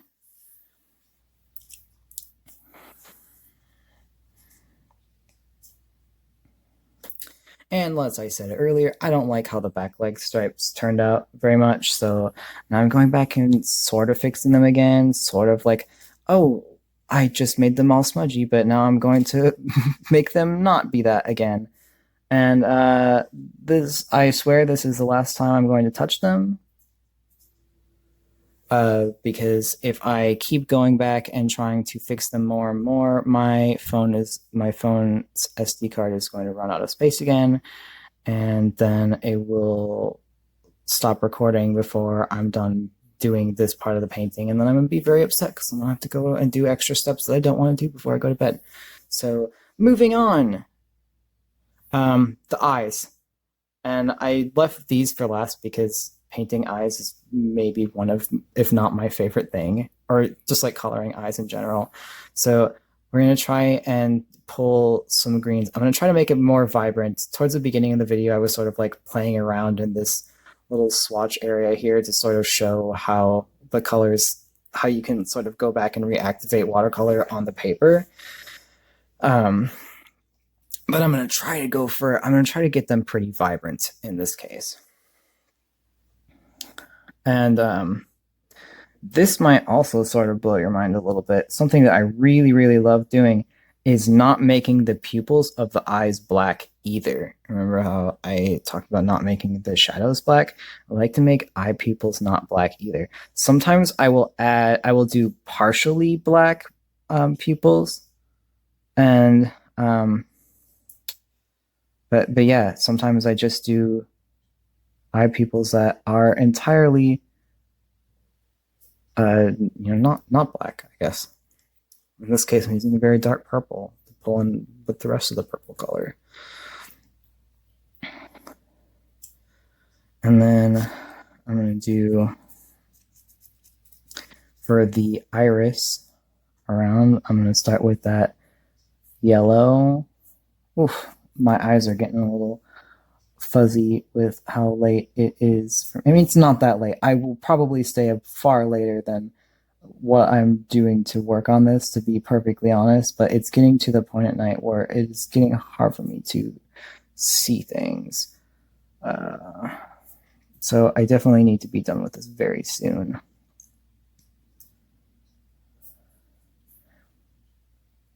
And again, I'm just starting with like what will be more like the lightest color in the eyes before I move on to adding the greens and like the orange. I think for the third eye here, what I'm going to do is I'm going to put orange around the pupil and have it sort of radiating out.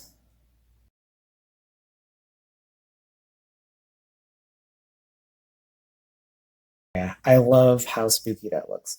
And I think I'm going to do is I'm going to add just a little bit of dab of like this really, really like this darker navy blue into the pupil just to make it a little bit darker.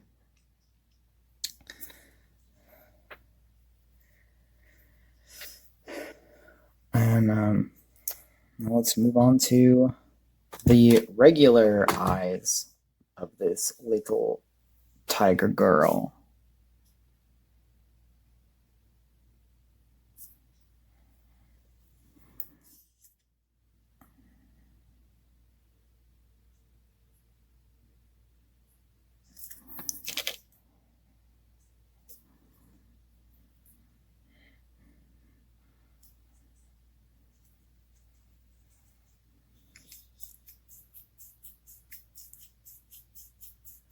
I think what I'm going to do for her main two eyes, to sort of, because her main two eyes are bigger than like the third eye in the center of her forehead, I'm going to add some bright pink spots where the eye catch lights will go.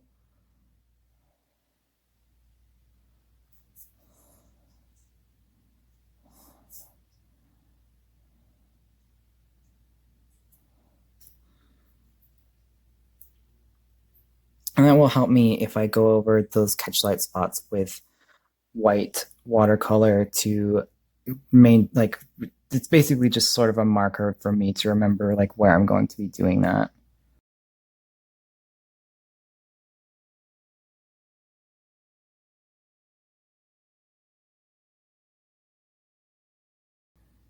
And at this point, you don't have to necessarily worry about like the eyes not having like solid eyelashes. We will add those in at the very end.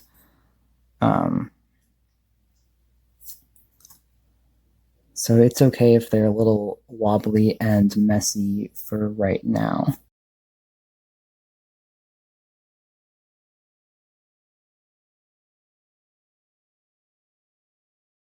So I think what I'm going to do is I'm going to use that same really dark navy blue that I just did in sort of like the pupil areas, and I'm going to use that color to do sort of like her eyelashes, I guess, like do the outline around her eye and accentuate that more, make that part a little bit cleaner. And this requires quite the delicate hand. And like this, to get exactly the line quality you want with watercolor, again, working with lines, a little bit tough to do with painting. But if you need to make lines when you're painting, this is just something that takes practice and learning how to like rest your hand against the surface that you're working on to make sure that it stays steady. And like again, this doesn't have to be perfect by any means.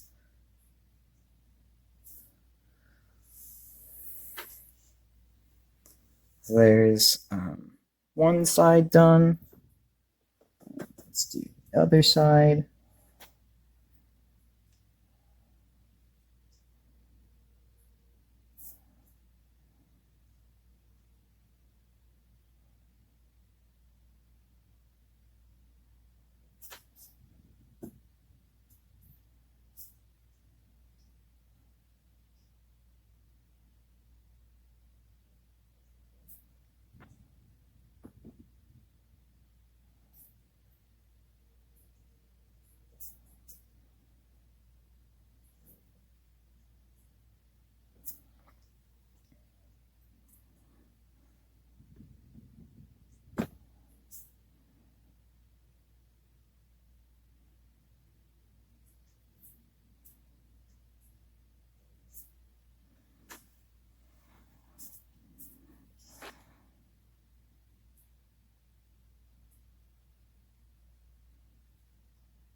And I think I'm going to do a little bit of like a line around at least the bottom part of her third eye too, since I sort of started that with like the stripes on her head, just to sort of give it a little bit more cohesion. And then the final thing that we're going to do is I'm going to do a little pink catchlight in her third eye, and then I will go back with the white and start to try to build that up.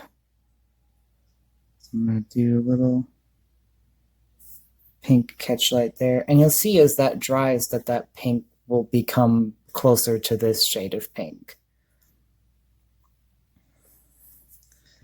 And I think I'm going to actually use my Holbein white, which even though it's not necessarily more opaque immediately, it's more of a brighter white than the Artist Loft white that I've got. And then let's just drop that in.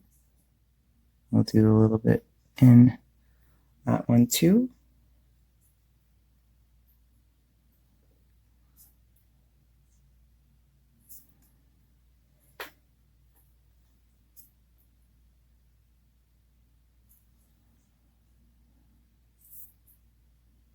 I'll do another little white dot down there, and I think we'll do the same thing on both of those eyes too. And that's it. That's sort of our that's our first style of watercolor painting done. And if you liked listening to my ramblings and watching me work on this, keep an eye out for when I post probably both like the sped up version of me working on this piece, and then when I post the other two watercolor tutorials. I don't know how fast those will get done, but it's what's currently set up on my table to work on. So I will be passing by it every day and be reminded that I should work on it, and hopefully that will mean it gets done in a reasonable amount of time. But on that note, it's okay to take your time when you're making art. And I definitely have a hard time with myself and like not giving myself enough grace to work on things at my own pace. So don't be like me in that regard, and be gentle on yourself. If you take a lot of time making work, that's perfectly fine. There are tons of artists that do the same thing. And as as always, which I don't know why this is as always. I'm pretty sure this is the first time I've ever said this in a video before, but uh, be kind to yourself and stay curious. I'll see you next time.